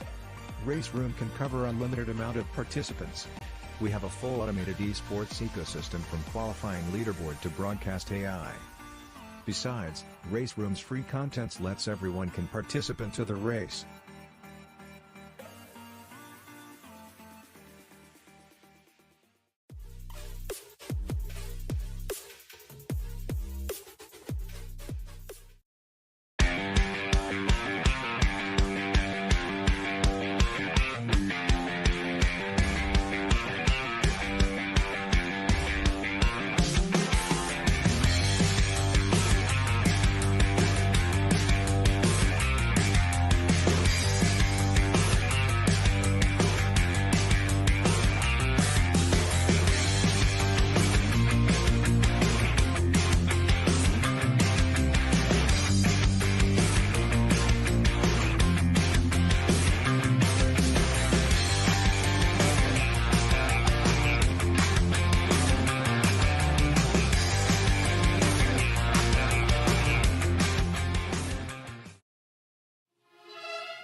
That was Mozart.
Hello and welcome back. Global Edition Season 9. Your eracinggp Global Edition Season 9. Gold and silver category together again. Same like last season, same like this season as well. And according to the broadcasting page, we have 22 races here tonight. Yeah, we have a bumper grade here, so that's nice to see. We got more drives to talk about and potentially more drama here, considering the fact that these cars have DRS and they can use it 3 times a lap. But before that, we'll take a look at what track are they racing on, which is Watkins Glen International. So Watkins Glen International here in upstate New York hosted F1 Grand Prix from the 60s all the way to 1980, which was the last time the F1 came here. And ever since, it's been home to both IndyCar and NASCAR. And now, IMSA sports car races also being held here. 5.435 kilometers clockwise direction, 11 corners, and I should say 11 thrilling corners around the circuit, because it's such a different circuit compared to other road circuits that we are accustomed to in America. It's fast, it's flowing, and in real life it can be a bit dangerous. Yep, and not only is it dangerous, but we've had a lot of incidents here back in the Grand Prix days of, real life Watkins Glen racing. Helmut Kinnick being one of them. Koenig and Francis Silva. Francois Sever, yeah. Francis Sever, yep. And of course in NASCAR, for example, like JD McDuffie back in 1991, where he crashed off at the very corner that now has the chicane. They added that in 92 because of the spate of incidents, including also in the IMSA where Tommy Kendall had a very bad accident that severely injured his leg. So there's a reason why faster cars than, say, IndyCar, they don't race around here anymore. In fact, IndyCar don't race here since, I think, 2014 they last raced here. How the hell do you know all this? Yeah, just follow it. Hey, don't look at me like you are Peaky Blinders or something. Look at it, he looks like Peaky Blinders. Now get back to your position. So anyway, 22 thrilling races. We got to go back to the championship standings. So because championship standings for gold, Ayman Hakim leads the way with 83 points. And there is a drop round in place. Yep, so Tasby is here, so he will not have any more opportunities to have bad races, so he needs to score this one and hope that Ayman Hakim has one really bad race in order to close the gap. But we're not wishing anything upon anybody. Nico says, on the other hand, will be wishing that his PC holds up for this race as he's been having some hardware problems in the past due to some stuttering. So he'll be hoping that that 1 point deficit between himself and Tasby will be in his favor by the end of this round. He's in third. Axel Mariano No come fourth. Jin Mesvilton and then Shari Zokanen also tied on points in fifth and sixth there. But we also move to the silver class because they're racing together with them in their own separate point system. Yep, and now Aldo Rebalogulen from Philippines, someone that if you've been following eracinggp for quite some time, you must be very familiar of. From Philippines, you got Alexis Lapano, Aldo Rebalogulen, Russell Reyes, Del Brady. A lot of them are from Philippines and they're very quick. As it's being showed here, then you have Justin Hung in P2 in the silver category with 46 points. Sir Danish Afram in P3 with 43 points. And Yang Ming Chu with 41 points. So 4 different nationalities in the top 4 for the silver class in the driver standings. Then you have Iman Danish in P5, Abdul Yazid Razak Zidane. Why does he call himself Zidane again? I think that's his favorite player. I think that is his favorite football player. Then you have Abdul Yazid Razak in P6, John McGregor in P7, Ronaldo Edo in P8, returning Nazir Asman in P9, and Yuda Prasanta in P10. And we have a few more drivers here.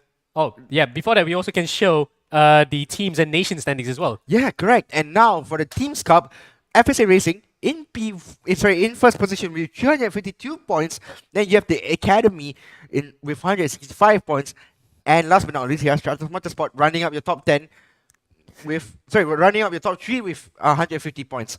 What about the Nations Cup though? Nations Cup is very straightforward as well. If only we can just get this Nations Cup icon on. There you go. So Nations Cup standing. Malaysia with a clear lead again, and this will be their 6th consecutive title because remember, Philippines dominated the way in the first 3 to 4 seasons, but now Malaysia have actually come to their stride, and thanks in part to the fact that FSA Racing has had the most number of drivers in the teams as well, so they contribute to most of the points, and that's why you see them lead the way in front of Singapore. Now we get back to the action here, and it looks as though the drivers who are we're going to earmark as the ones potentially going to try to lead the way here are actually showing their colors. Ayman Hakim 5/10 ahead, has gone completely purple in front of Nico Sage and Yan Ming Chu. He's got kids for company, and he'll be wishing that those kids actually are right behind him here to defend off the faster drivers in the likes of Jin Mesvilton, Mohamed Tasbi, who are here tonight. Yep, and returning Mohamed Tasbi here tonight after his short break in Malaysia. We've met him before. He's a very tall. When I met Tasbi, he was very tall. I had to look up, even though I'm 180 centimeters, but he's so tall, Tasbi. And you have the likes of Jin Mesvilton as well, who's also tall and who's also the cousin to Alif and Tasbi. Tasbi is a younger brother to Alif, a 3-time back-to-back eracinggp Gold Class winner in the Global Edition. And I think it's in the family blood. It's in the family's blood. Indeed. Actually, when we met Alif, I'm surprised that he's not as tall as his cousin and his brother because I was literally like, I wanted to ask Jin, hey, how's the weather up there? Yeah. Literally, you're gonna have to look like a really tall tree. But not to disregard him. Tall drivers have actually proven to be fast in the past, like Robert Kubica, for example. Yeah, but unfortunately for Robert Kubica, had he not get that rally incident that almost lost his right hand, he would have been In a world champion probably in 2013. Yeah, probably. If Ferrari produced a very capable car of winning the championship. And the fact that he could have been teammate with Fernando Alonso, his good friend. So really, they would have been a dream team had the pole not been involved in an accident that ran into a pole. Yeah, he ran into a street pole that pierced the car. But besides the point, we're into qualifying, and this is one that we are eagerly anticipating because look at this, slipstream politics aplenty, and Francis Angel Gonzalez becomes the first driver to go out of the pits here, and he has the clear road ahead of him. But behind is just that kind of two drivers he didn't want to be behind at the moment, Tasby and Ayman Hakim. Yep, and now top two in the championship. Ayman, if he has a bad race this round, he can take this round as a drop round. Yes, but he would love to claim as many points as possible. But that could be a detriment as well because can you imagine you had 4 great rounds, maybe you lose one, you lose a whole boatload of points. So you just want to have that one lower point race, at least it's not that bad, so that you could carry into that final race of the season, knowing that if you have a good result there, you're going to win the championship. But yeah, not playing devil's advocate, you just have to score as many points as you can. But if you're being too dominant, it could also be a detriment. Please don't let it be devil's advocate. Anyway, Tasby here trying to find a gap. Same does Ayman Hakim now. The difference between the 4 categories that we have now, Copper is open for rookies and newbies who just started out in sim racing, and someone who may have started in sim racing but we don't have their database in our sim racing, in our capacity. So anyway, Tasby lead the way for us, crosses the line, and will start his flying lap. Yep, and we're on board with him now. He goes through turn 1 and goes very wide there, but it looks as though he probably just kept it in. He did a bit of a NASCAR style exit, which is actually fair game. Through the S's, it's all flat here. From here on out, you'll be on the loud pedal for about 20, 30 seconds even, if you actually know how to get that exit right. So it's about 22 seconds. In fact, 25 seconds full throttle coming out of that first corner. In fact, sorry, 20 seconds exactly. Then through the chutes. In fact, we're coming out to the boot section first. Then it's through the chutes. Turn 6, up to the toe in turn 7. And it looks like it's going to be full commitment from these two. In fact, Ayman is just shadowing Tasby right now because he knows full well that he could get a bit of that slipstream. Not too close. If he gets too close, he's going to get into the dirty, turbulent air that these cars are at the moment in this particular form are known for. Out of turn 8, into turn 9. Tasby then. A bit squirrely there, Anthony Tasby. Yeah, quite squirrely. In fact, he just kept out of control, probably because he kicked in the traction control. These cars, well, actually, no, they don't have traction control this time because remember, Ayman Hakim told us last week there is no traction control as they grazed the wall a bit. Masvinton crosses the line, a 13.1. Where's Tasby? A 12.6. 0.2 of a second faster than Ayman Hakim with Zikri in 4th place. Game on. Game on, everybody. Now, separating the top 3 is 5/10 of a second. And Axel Nocom here in the pace. What about Jin? Jin here on his out lap. Is he still on his final lap? No, he's on his out lap. So, anybody else that's on the hot lap at the moment? Yep, Chris Chu from Element Motorsport. A returning Chris Chu actually in the silver category. Yep. And in fact, we have not seen the best of Chris Chu yet because he's not really made any appearances in the first 2 rounds of the season. A bit too late to make any championship fights, but he will love to relish a fight with the other drivers as he's fighting now with, I think that is Sharik. Oh, Sharik. You're not supposed to do that. If it's Sharik on a hard lap, I don't think he is. That could have been much nastier. No, in fact, that wasn't Sharik. That might have been Danish Arab. Danish actually got really pushed out wide there. Yep, indeed. And he's on his hard lap. No, they're both on their outlap, but they do not want to do that. They don't want to dirty up their soft tires. Danish is on his outlap, not Chris. I'm not sure because both of them look like they're not on the laps. Oh, in fact, Chris Chu got compromised there by Danish Arab, and Danish is still following him. Slipstream politics. This yes. is what we discussed about. Yes. There's the slipstream politics in action. And those are not teammates. Those are not teammates keeping the toe like what we have. And we're looking at Chris Chu right now. The look on his face. He's so mad at Danish Shahram. Dear, oh dear. That was not the kind of racing he would have wanted. But he still has enough time to actually improve his lap time for this one because it's such a short lap with these FRX 17 cars. A 1:12 is enough to complete 1 lap on the Grand Prix circuit. Now then, Jin Masvilton, the cousin to Mohamed Tasbi, roughly the same age as Tasbi, if I'm not mistaken, and you know, still looks like he's on a good lap. Now, And cars backing off from him. You Pat don't want to Marcus, be. You don't want to be in the middle of it. You don't want to be the person who might compromise the guy in P3 who who is on his flying lap and might go for pole. Yes. And for Ayman, for example, 0.2 of a second off, he may not want anybody right now to stall his lap as Masvilton goes off, and that may just end his qualifying. If he goes out quickly enough, yes, he might just have enough time to actually do another one. Yes, he does, and it's 2 minutes 34 seconds remaining. So, it's gonna be very close. I don't think it's gonna be enough. It's just close. It's just close. Just close. As Tasbi, on the other hand, as well, is actually backing off because he's got a car in front. In fact, that was Nico Sage, and I'm mistaken. Here's Mohamed Zikri. Zikri back. Sorry. Yang Ming and Zikri in P4 and P5 respectively. Yeah, that's very close between the both of them. About a 10th of a second between these two guys, who are, well, let's be honest, rivals in the class, but they're good friends in real life.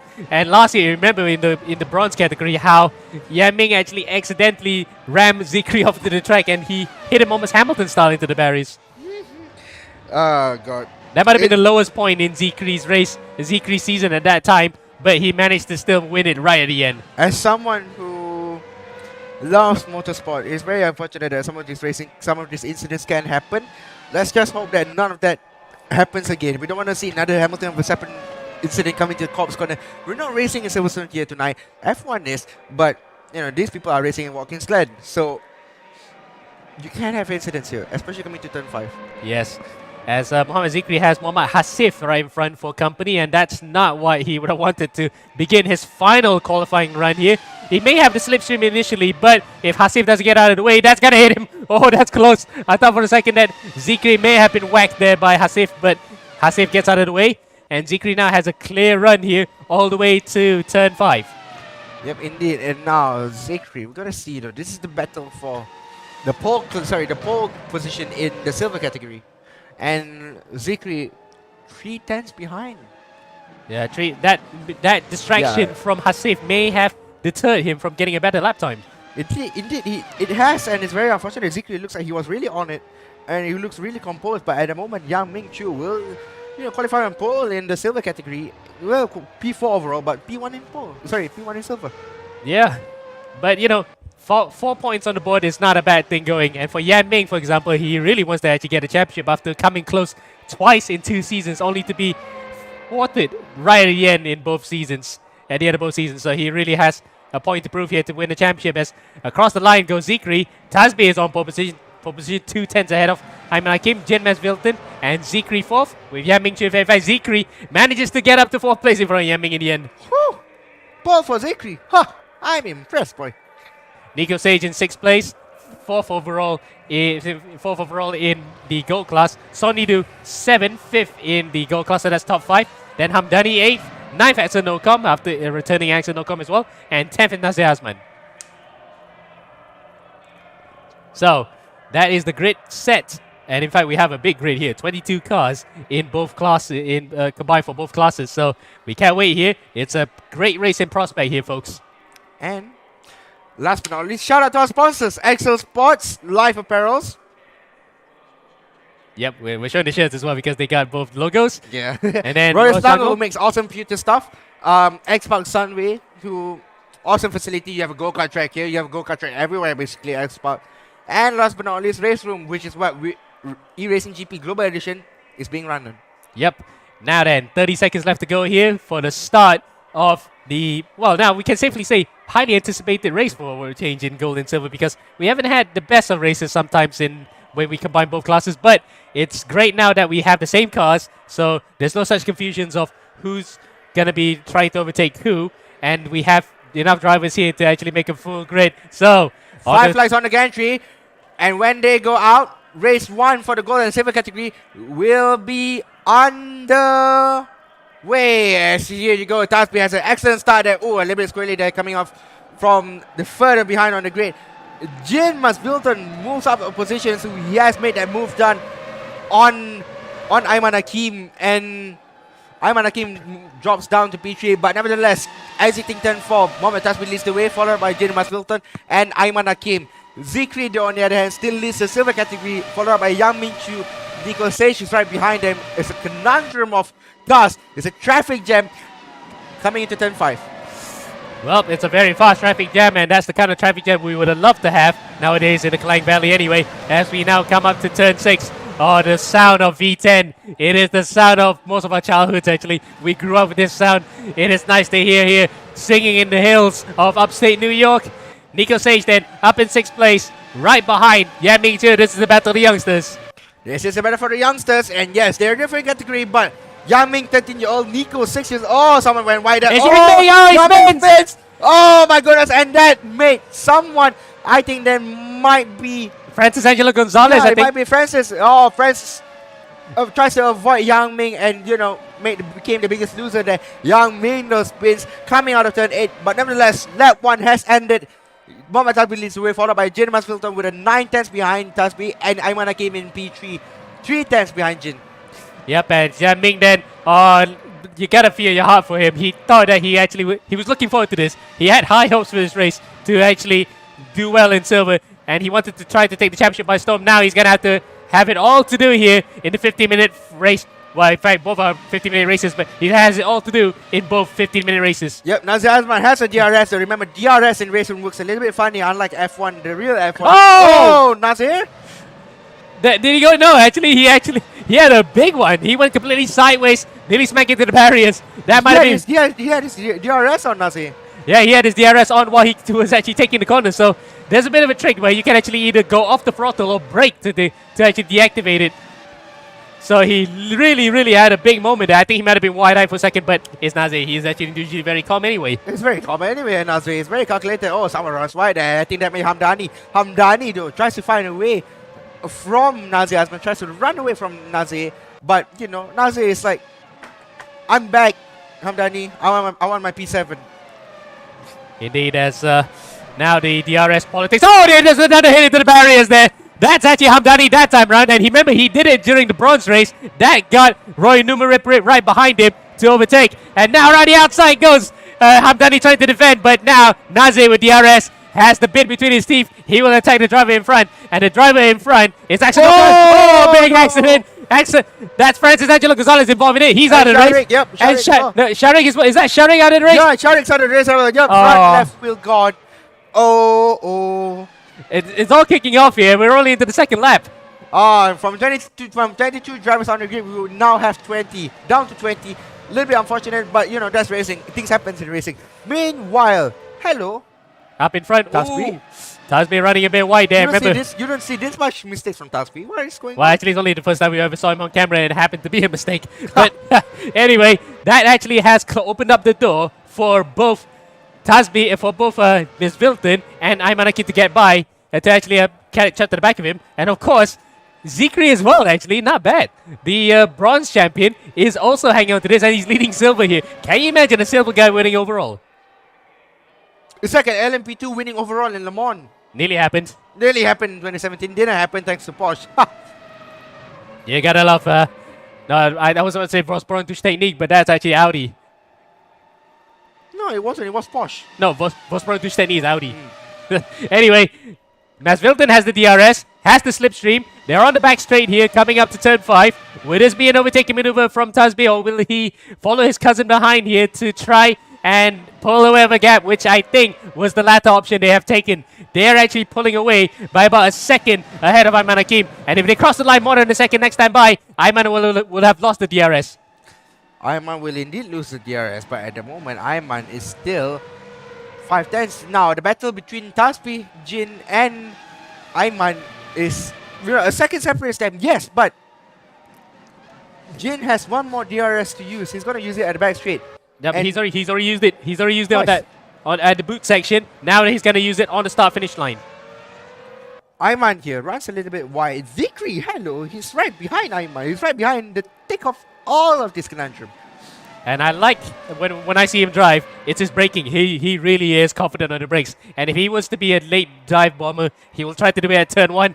As we're on to another lap here. Lap 5, we have Mas Vilton in the DRS still, and all the 3 drivers who are behind Mohamed Tasbi have the DRS, and Masvilton now will try the opportunity here to again take the slipstream, try to pull away, but it worked that time around. This time may not be as effective because Ayman is still within that slipstream range. The biggest problem with this FRX cars is that the speed is capped at 316 kilometers per hour. So even with DRS on, you can't go any faster than that, which makes the DRS pointless, especially coming into the back straight.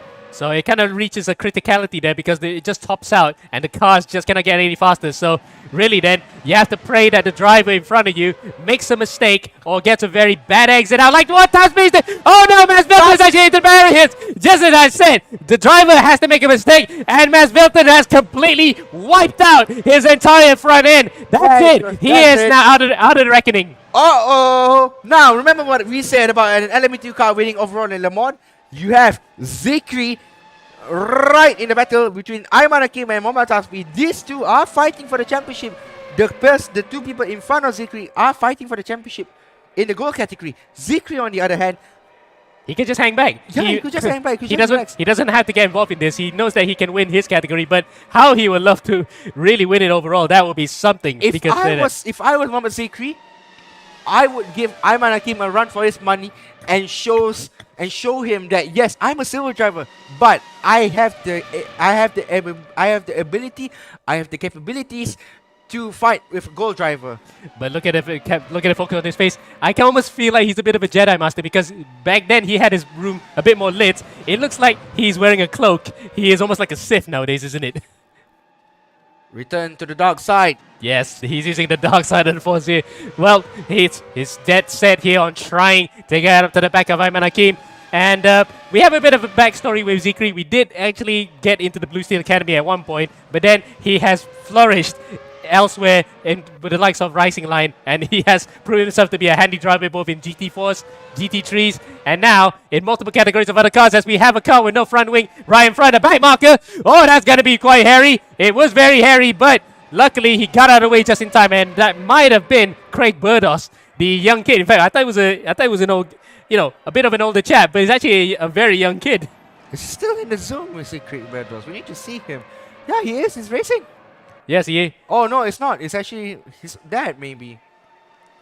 Yeah, that's quite a weird one because we could have sworn we thought we saw a younger kid in that particular seat. But either way, back to the action up in front.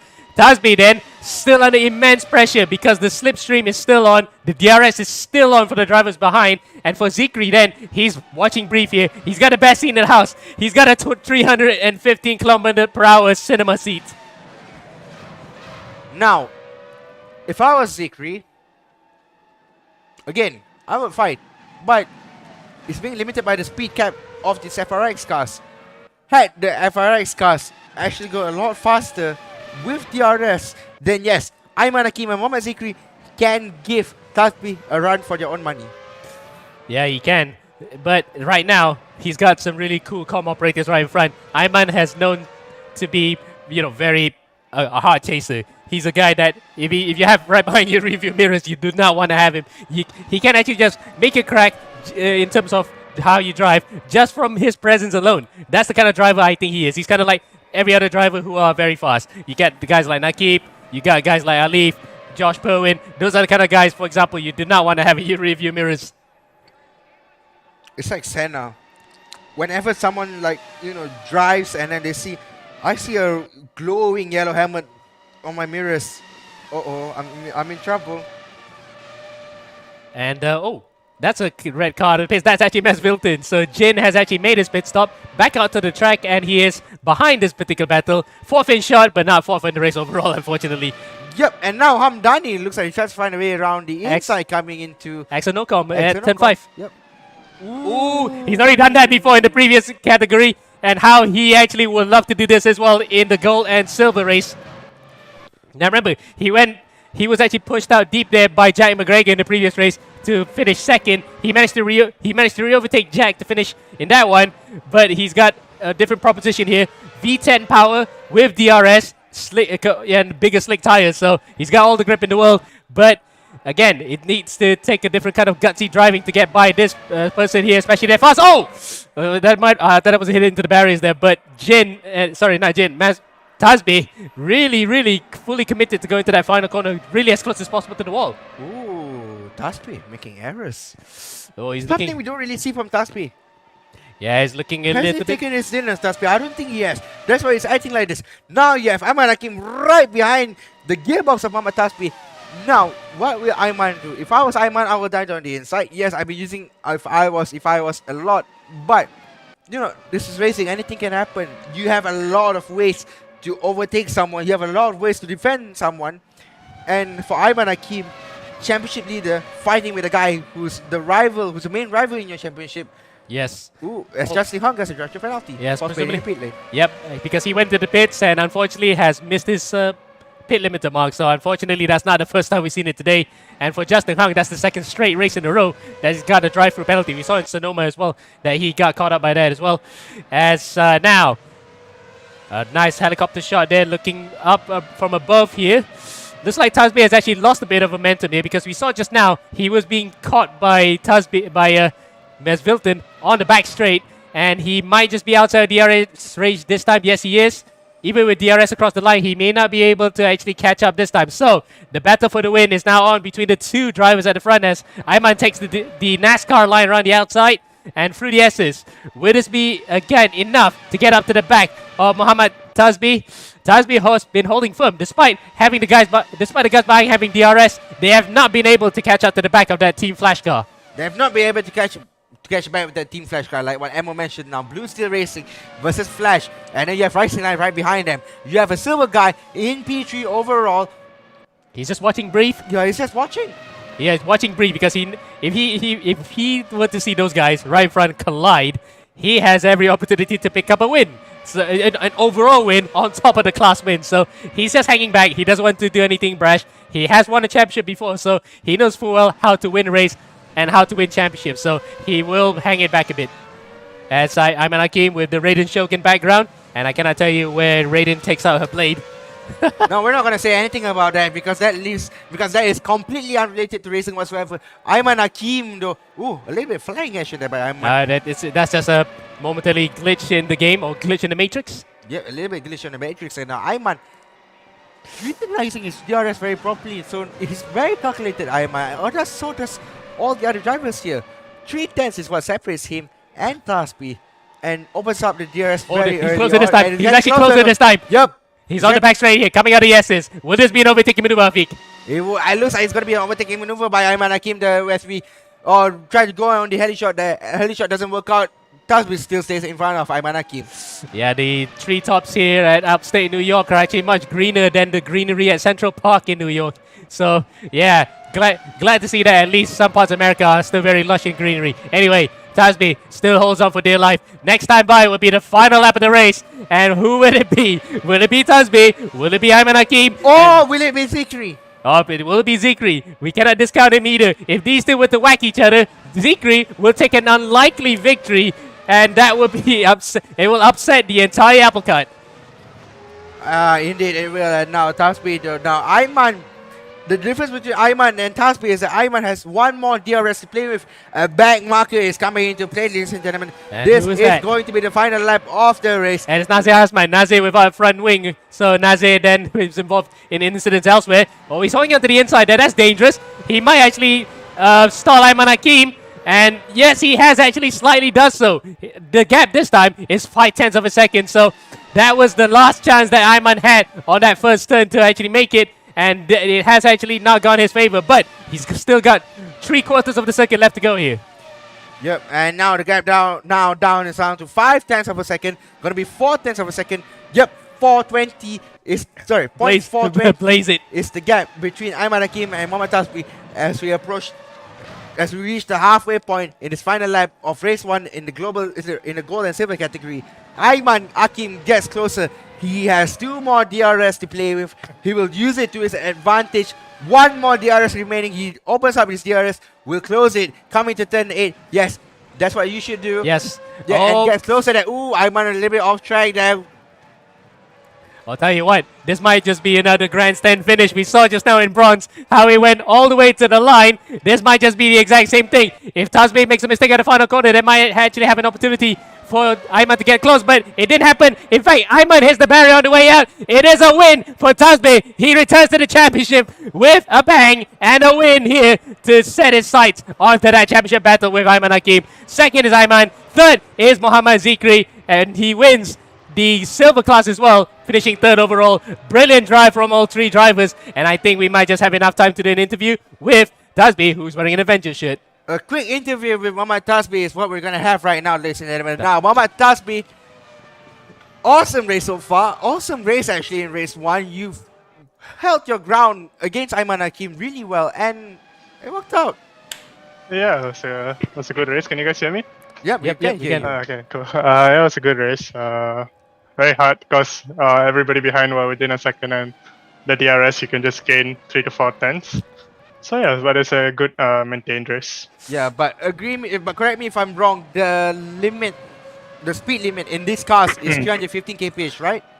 315, but as the tires degrade, actually your top speed can go down. So at that end, I'm only able to do like 308 and 309, I think. Oh. All right. Yeah. That's interesting. Anyway, good luck for race 2, and back in the fight for the championship. Yep. Ayman cheers, Hakim has thank you. yet to take his drop round. Will you think that you can get a clean sweep in race 2 as well? We'll see. Race 2 is a completely new playing field. You have to overtake, and if the DRS and the top speed not being such a huge difference, it's all down to the slow speed corners where I think you'll see all the overtaking. Yep. All right. Enjoy your race 2, Tasbih. Thank you. Cheers. Well, he was actually quite, frank about how the speed was actually concerned for him because, he did say 310. That's actually much lower than our projection. That's actually a lot. Oh, I mean, 309 was like a 6 km/h difference. Yeah. These FRI cars maxed out at 315, and 6 km/h difference. I mean, it would have been a lot, but Yeah. Ayman Hakim couldn't catch up. Yeah, he did have that one lap, which was the penultimate lap, that he got up as close as possible. It was about a tenth, but it wasn't enough. He didn't have enough oomph to actually get by him towards that turn 5 flowing section into the boot section. And that last lap, the back marker got in the way, and unfortunately that actually scuppered any chance of getting closer to Tasbih in that one. Had that back marker not get in the way, I think we would have had a photo finish. But Ayman Hakim also banged his way coming out of the final corner there in the last lap of the race, and it's very unfortunate. But Well, that's racing. nice racing. Yeah, you have to do with back markers anyway as part and parcel of it. Now we're back into race number 2. We got 20 seconds left to go on the clock here, and we will be saying the same thing. And is it top 10 or top 12 that's reversed, I think? No, top 12, I think. I think it might be top 12. Well, we'll have to wait and see until we go on to the start finish. Yep, it is actually top 10, top 13, in fact. Top 14. So, Justin Hung and Nazir Asman, your guys on the front row of the grid. We got the start gantries here with 5 lights on the dot, and we're on the way. no! Oh no! Oh, we already have a collision. Someone actually missed the start completely, and we have a massive accident on the start finish line. Hello. There goes Justin Hung, and the rest of the field go by. I hope that the race protagonist from race 1 did not get involved in that one, because we will be contriving some action. We see there, that's actually Tasbih coming his way through the field. In fact, I don't see Ayman Hakim at all. Ayman Hakim has actually not made it for race 2. Oh. Yeah, Ayman Hakim is stuck. So, Oh, that's disastrous for the Blue Steel Racing driver. We did say that he might just be able to get at least lesser points from the other races to have at least a secure drop points race. He can actually do that now, but that actually puts the ball back in Tasbih's court. indeed it has, and so anyway, Nazir Asman leads the way with Hamdani right behind him, and Tasbih, last to first. It's on. It's game on. Game on indeed. And also the fact that we saw how a recovery drive can actually be done here with the likes of Yaming Chu, who was right at the back of the field. He finished up in the top 10 at the end of race 1. So anybody who actually got a bad start just now can still console the fact that they can still count their way through the field if they know how to do it very prudently. At the end of the first lap we go. Across the line now. Hamdani in second. Nazir Asman will be on in first. But in third is Tasbih. And Tasbih is in bullish mood after that defensive drive to win in race 1. He overtakes Hamdani goes Hamdani. by there. Hamdani goes by coming into turn 1, exiting turn 1. Tasbih right behind Nazir Asman. Now will have the DRS. Unlike Nazir, Tasbih will have the DRS. but will speed limit be a factor in this? Oh, there we go. 4 drivers battling for the win, and including 2 drivers who are part of the Hamilton clan around the outside. There goes Nazir. Oh no! Into the barriers goes Hamdani and Nazir Osman, and they've rolled back onto the middle of the racetrack. That might cause further drama behind, but it is in the lead. The lead is now in the hands of Jin Masfilton with Muhammad Tasbih in second, and they are well clear of the rest of the field then. Absolutely chaotic start to the second race. Absolutely chaotic start there in the race for Tasbih. I mean, Tasbih saw the opportunity, went for it, but, you know, unfortunately tangled up with Nazir Osman. Oh, Nazir will be definitely disappointed with that one, and so will be is Muhammad Hamdani. In fact, Nazir is completely out of it on the spot. The car was completely bogged. We can see from our other screen that he is having a shake of the head. He can't believe that just happened to him. Now, how will that compromise, you know, Tasbih's seat in the championship? I mean, it definitely will deteriorate. Nazir will protest it, though. The stewards will have a look into it, and if the protest goes into Nazir's favor, Tasbih will lose points, and that is not going to be crucial for Tasbih's, you know, assault in the championship. Indeed, as we got a few drivers with drive-through penalties, and that's all about Laguna because all those right in front of him, he was involved in that start line skirmish, so he might have to duck out of the way. As we have Hamdani, he's definitely out of the race. He whacked into the barriers. And that was almost similar to what happened to JD McDuffie in 1991. Unfortunately for McDuffie, that was a fatal accident. But luckily for both guys involved, Ooh, that was a virtual incident as Jin goes completely white. And that opens up the door for Tasbih to get up into the front of the race. No. Well, it looks like it's almost got it done though, Tasbih, or cousin versus cousin. If I was Jin, I would defend. I don't care if he's my cousin.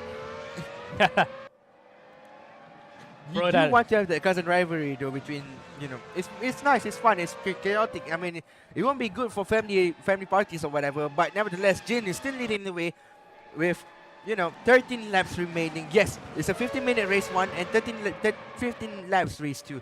Yes, as Aldo Badugulan pulls into the pits for his drive-through. It's like, sorry cuz, I want this as well. But it looks as though full well here, it's going to be a family battle between these two guys. And Tasbih has the advantage because he has the DRS. They go through side by side. And the S's, you wouldn't want to put 2 cars there. You remember, we had this in Global 5 where Global Edition 8 champion Inigo Anton tried to move on the inside Mika Hakimi. And he ended up in the barriers. He deployed the DRS too soon and ended any chance of winning that race. He learned that the hard way, that you need to be composed in a fight. And guess what? These two guys are doing the exact same thing. They're trying to be composed, but Masfilton really had to back out of that one to prevent any sort of friendly fire between these two guys. Friendly fire is a word that we've been using a lot today. We have friendly fires between FSA racing drivers. We've had friendly drivers between cousins, Jin Masfilton and Muhammad Tasbih here. Now, if you guys are looking at the top corner, don't mind that because that actually seems to be counting the laps instead of time. But either way, nice to see that we probably have 12 laps left to go here. Anyway, further behind. Nico Sage here.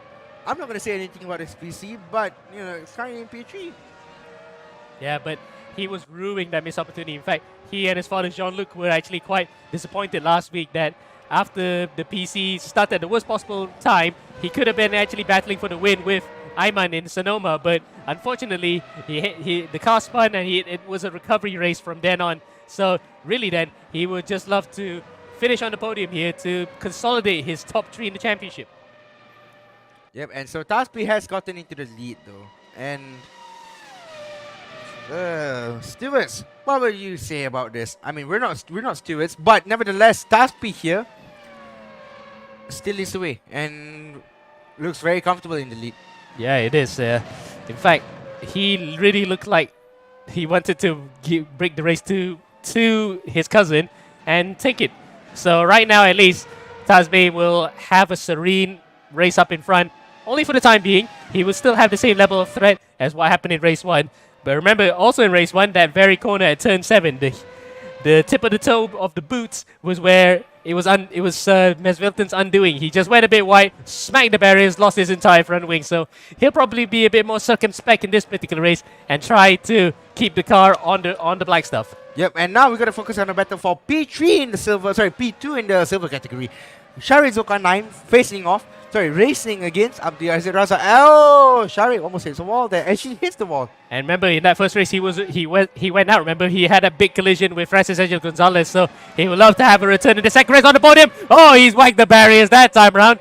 That was as close as possible that you want to actually have a race-ending collision, but luckily, it looks as though the car is fine, and he's behind Muhammad Zikri. So Zikri then on his way to a double here in his return to the championship. Yep, and now James Wilton tries to find a way around the inside coming into turn 5 on Mohamed Tasbi. Doesn't look like he can get the job done. What about turn 6? Nope, that's not the answer. You know, it's a battle for the championship, and they both know each other quite well, so they might be in communication right now to not battle too hard. They just want to have a bit of a fun sparring battle, but they do not want, God forbid in their eyes, to have a race-ending collision. Yeah, meanwhile, the battle for P3 in the silver category, sorry, the B2 in the silver category, Abdul Yazid Raza, FSA Racing, being chased down by John McGregor, sorry. Is it John? Yeah, that's Chris Chu. No, that's Chris Chu. Yeah, Chris Chu in 8th place overall, but he is in 4th place in this battle for silver. So Chris Chu then, a welcome return back to the championship. He is a dogged fighter of a driver. We love to see more of him, as up in front goes Jin Masvilton. Oh, he actually managed to re-overtake Tasby to get back into the lead. As much as I want to focus on the battle between the drivers behind, we have to focus on the battle for the P1 in the overall category. Yes, and overall, and also for class honors, because gold also happens to be the top class here, as Tasbe ducks in left, ducks into the right, back to the left to actually get up to the back of Masvilton, but no way through just yet. Yep. And now Masvilton here defending coming to turn 5, defending coming to turn 6. Tasbe taking a lot of the curves here, and it doesn't seem to upset the car that much. Yeah, you might think that because these cars are ultra low to the ground, that the moment they start scraping, you're gonna actually get caught by it. We saw just now in the bronze race how Keith Moe did that. He actually literally skated across the curbs. So no such thing happens in these Formula cars either, but they do get quite squirrely. As you can see just now, Masvilton really looking a bit cartoonish on top of the curbs. That's because the car was a bit upset by it. While Tasbe, foot to the floor, exiting turn 9. These cars have no traction control. Remember, Ayman Hakim's testimony that these cars have no traction control now, so you cannot adjust it in the race. Yep, further up behind you have Craig Bardos. I don't think it's Craig Bardos here. Debuted in the eracinggp and has had issues here. Doesn't seem to have a very nice race so far, but nevertheless, I think I'm not sure what position he is in his class, but I'll take it. Yeah. Of course, he'll be in the silver category, and nice to see that at least he is not in the walls like what happened in the first race. Oh, but that goes around the outside there. That's what does brave. it look like, a Vietnam flashback, like we saw last time between Tasbi and Nazir? Yeah. What happened last time? Yep, we saw both cars in the barriers. In this case, it's Muhammad Hamdani and Nazir, so they both became the collateral in that particular one. And there might be some stewards' inquiries in that, but we cannot make any assumptions for now as we look at from the camera angles on the top. Looking from above, the battle between these two guys who are familial ties aside, really close rivals, as John McGregor gets a drive-through penalty there. Drive-through penalty. One of the few drivers in race 2 who has gotten a drive-through penalty. Now, running out your top 10 is Jin Masvilton, MP1, Mohamed Taspi, followed up by Nico Sage running out your podium. San Idru in P4, Mohamed Zikri leading the way in the silver category, followed by Shari Isulka 9 and Abdul Yazid Razak. Those are your top 3 in the silver category. Chris Chu right behind them in P8, Francis Angelo Gonzalez in P9, and Matthew Yang Bing Chu in P10. Wait, I did say to him I do not want to use the name Matthew too often because he kind of gets a bit bothered by it. Not to say bothered by it, but he just feels like, yeah, we're just teasing him a bit. Anyway, Yaming will probably be putting this race in the bin after what could have been potentially a podium to battle with Zikri. But it looks as though it's Zikri's day with a double win on the cards for him in silver. Up in front, 7 laps to go, I reckon, because on the top of the gantry he's been 0-7. Yeah, he's been counting lower and lower to the end of the race. Indeed it will. And now, Taspi, 4 tenths behind. Doesn't look like he can get the job done. Will... 5-10 still. Yep. And the tires are starting to wear out, of course, because it is times 3 tire wear in the gold and silver class. So they might be thinking of trying to conserve this middle portion of the race to have an all-out attack towards the end.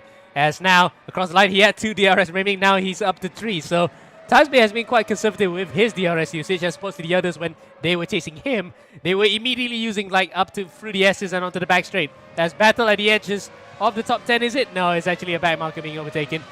Francis Angel Gonzalez in P9 ahead of Yaming 2 by a clear 30 seconds ahead. Chris Yu right in front of him with Abdul Yazir Raza in 7th. 6th is Shari Zulkarnain and 5th is Mohamed Zikri. That may be the overall positions, but that is actually 5th, 4th, 3rd, 2nd and 1st in the silver class. So silver drivers having a good race in this one. Silver Drivers has been getting a lot of good races here at the moment, and you know, a little bit unfortunate for some of the silver drivers, especially Justin Hung and Nazir Azman, who got taken out by Mohamed Tasbi, accidentally got taken out by Mohamed Tasbi.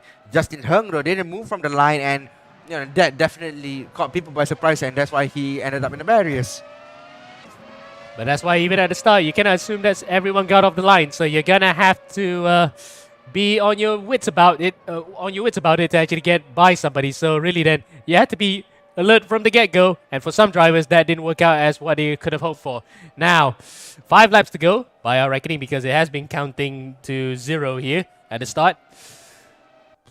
So far, at least, it's been a bit more of a processional race. We didn't see the close high-speed hijinks between the drivers in front with the DRS politics at play.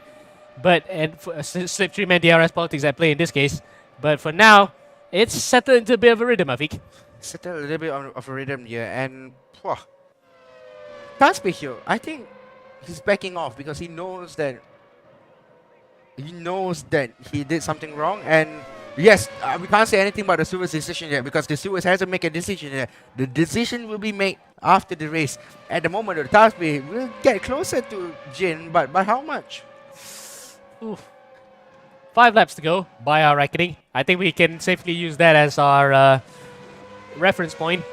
Yeah, maybe he's just backing off in this middle portion of the race. He's letting Jin have his fun at the front before he will say, hey, cuz, I want to have that position back. Yep, and Tasby is knocking on the gearbox of Jin for quite some time. As there's a change at the back of at the back. Sharik is actually dropped behind there. Oh yeah, there he is. No, we're looking at Yazir Raza, but I think Sharik may have had an accident. Oh, there you go. There you go. I was about to say, had an accident. He has actually fallen into an accident. He's completely wiped out his front wing.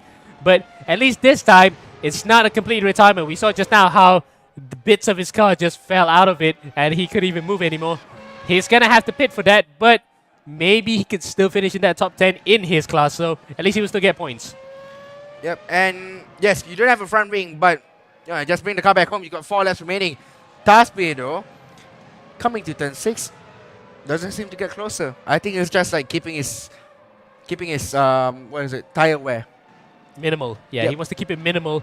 And you remember, he still has DRS. He can still utilize it at any point of the circuit to get out to the back of him. He's not using it this time around, which is a bit of a strange move. But you can safely say that he is just backing off slightly to conserve his tires for the final push. Indeed. And I think for Chris Chu... Oh, where did he went? Oh, there's a problem with the server again. We can hear the cars. The camera is tracking them. They know where they are.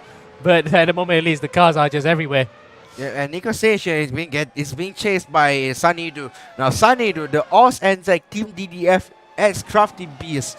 That's a mouthful for a team name. No, we just keep it OzNZ. OzNZ is the name of the entire organization that does a lot of dedicated sim racing in the Australasia region. And it looks as though Son's return to the championship has been a fruitful one. He is still within a chance of finishing in that top 5 in the championship. In fact, yeah. He is just a few points behind Sharik. So with Sharik's race going a bit awry, we did say just now, Sharik was actually fighting for the top 10 in silver, I bet top 10 in gold. So he'll still be in that top 10. But for Son, that might be an opportunity to get up to the back of Sharik after this. Yep, indeed. And now you got 2 battles actually. One for the lead of the race, one for the last out of the podium. Now Jack McGregor, the son actually to John McGregor, is getting chased down by Sherry Zulkarnain. Now Sherry Zulkarnain has lost that front wing. Is he still, that front wing? Yeah, he has repaired that front wing. and will drive all the way until the end. There's 3 laps remaining to the end of this race, and Sharik looks like he have one more fight left in him. Oh! He was fighting for control there. That was one fight that he did not anticipate to do. I can't say anything about it, but nevertheless, Sharik dies on the inside on Jack McGregor, gets the job done, and moves up to P11. Now, Taspi though, 2 laps remaining. Yep. And what we thought was a time race ended up being an actual lap race. So we will have 16 laps on the board. 2 laps to go here. We're on lap 14. So Taspi has actually caught up to the back of his cousin Mas Vilton. And it looks as though the tire conservation tactics have worked a treat, with him now coming onto the start of the back straight with the RS open. Can he overtake? Well, he'll try to send one on the inside here. Mas Vilton is not defending at the moment. He is putting almost close to the middle of the road, but no way through for the guy behind. Taspi still stays in second. Yep, and right behind her, you still have Nico Sage here trying to find a way. Oh no, in fact, he's been overtaken by Sage. Sage has been overtaken by Sonidu. And it looks as though it might be a problem for the young French Malaysian. It might just be tires. I hope it's tires. I hope it's not PC related. And all the while then, Sonidu's not that far away from Taspi either. So, hey, what's going on here? Yeah. Oh. Is something happening to Taspi? Because that is actually not part of the script. We thought that they have actually pulled the clear away here. Something happened in between. But either way, we're setting ourselves up here for a very close finish. Out of final corner. Oh no, they've got into the pits! They have actually pitted on the final lap! And Sonidu has actually taken the lead on the race! God, what the hell is going on? Sonidu leads the way. Zikri is right behind him. 1 second is the gap. Now, for Sonidu, let's hope he doesn't mess up. Zikri is right behind him. And I think, yes. Now, hold on. If I were to look back, yeah, they're on hot tires, but they didn't last. They didn't make it last, eh? They still entered the pit lane. So, what a dramatic turn for the books. We thought that the race has gotten a little bit boilerplate and we will see a bit of a comfortable rhythm for everyone involved. But a dramatic change in the very last lap here. And Sonidu then will be the unlikely winner of race number 2. Would you believe it? That is a turn up for the books. Huh. What happened? What happened? For negotiation would have been a win as well, especially with the problems. But yes, I think the tires are gone. Well, the tires may be gone, or maybe the fuel is low. We're not really sure. We're just speculating right now. But what has happened here is setting up an absolutely great finish for a driver that we have not seen win a single race at all in ERGP. He's going to win one now. Coming out of the final corner then, Sonidu wins for the Osenze Racing team. Crosses the line now, takes victory. What an amazing finish to the race. And Zikri takes a double in silver, 2nd overall. What a finish. Nico Sage will come across 3rd. Yazzie runs up 4th and 5th. Oh, wait, what's this? And for 5th is Francis Angelo Gonzalez and Mohamed Taspi and Jin Masvilton. So yes, even though Jin and Taspi pitted, but Taspi finished Jin. Alright, that's interesting. Anyways. I think for the final closer, we need to have a word with Zikri because he is the double race winner. We need to keep it on the race broadcast, but we put on Zoom for Zikri. Well, at the moment though, Zikri had an awesome race too. Yeah, we need to have a word with him because he's had 2 great races after and a great return to the champion. Zikri, how are you doing, lad? How are you guys doing? It's been a while since I've been here. I don't know what's happening, but yeah, I'm somehow silver winner. I don't know. Yeah, silver win, and it's a double too, actually. You could have actually won overall, but, you know, you would take a 2nd place overall in the silver class. Overall, 2nd overall, but 1st in silver. Yeah, I'll take it. But both races I was just taking calm because I knew these races in front of me were not the races that I'm facing. But surprisingly, double podium in my first race back, and I miss everything. Love to have you back. And tell us from your perspective, because we saw just now Taspi and Mas Vilton come to the pits. Do you think that tires were an issue? I think they ran out of fuel. I think it looks to me because they look okay. They were reeling away from me, but I can see like Nico Sage and I think the rest of them were running out of fuel. And yeah, just me and Edu just took the first, second really, and yeah. Yep, took the opportunity in both hands. So, It's a welcome return back. It's a hearty return for you to the championship, and looking forward to the final round here with a flourish, I guess. Yeah, hopefully I'll be able to come. Yeah, but it's good to be back. Yeah, definitely. Okay, cheers, mate. See you next time. See you, man. As we look at the overall results now, and well, it's a win for Sonidu, which was quite a surprise. Second is, sorry, second was Zikri, and third is Nico Sage, with fastest lap going to Mas Wilton. But I think we can take Zikri's word for it. It might have been fuel. It might have been fuel. It might have been tires as well. I mean, tires were definitely gone. I mean, like what Taspi mentioned in the first interview that we had at the end of race 1. Goal delivered. Yeah, gold delivered. For the first time, for quite some time. Yeah, for the first time in quite a while, we've had a very exciting race in gold and silver. But alas, that will be our time for tonight. We've had some really great races. And yeah, we'll be looking forward to next week. What is in store for everyone, including us? The final round of the season, everyone. Yes, championships up for grabs. Drop points have been calculated up to that point. It's up to the drivers now to fulfill those permutations. Yep. And it's from me, Afi42, Azik here right beside me. And from us, it's goodbye. Thank you again to our sponsors, Excel Sports, Life Apparels, Royal Selangor, Xbox Sunway, and Race Room. Yep. It's from us, from me, Afik. It's goodbye.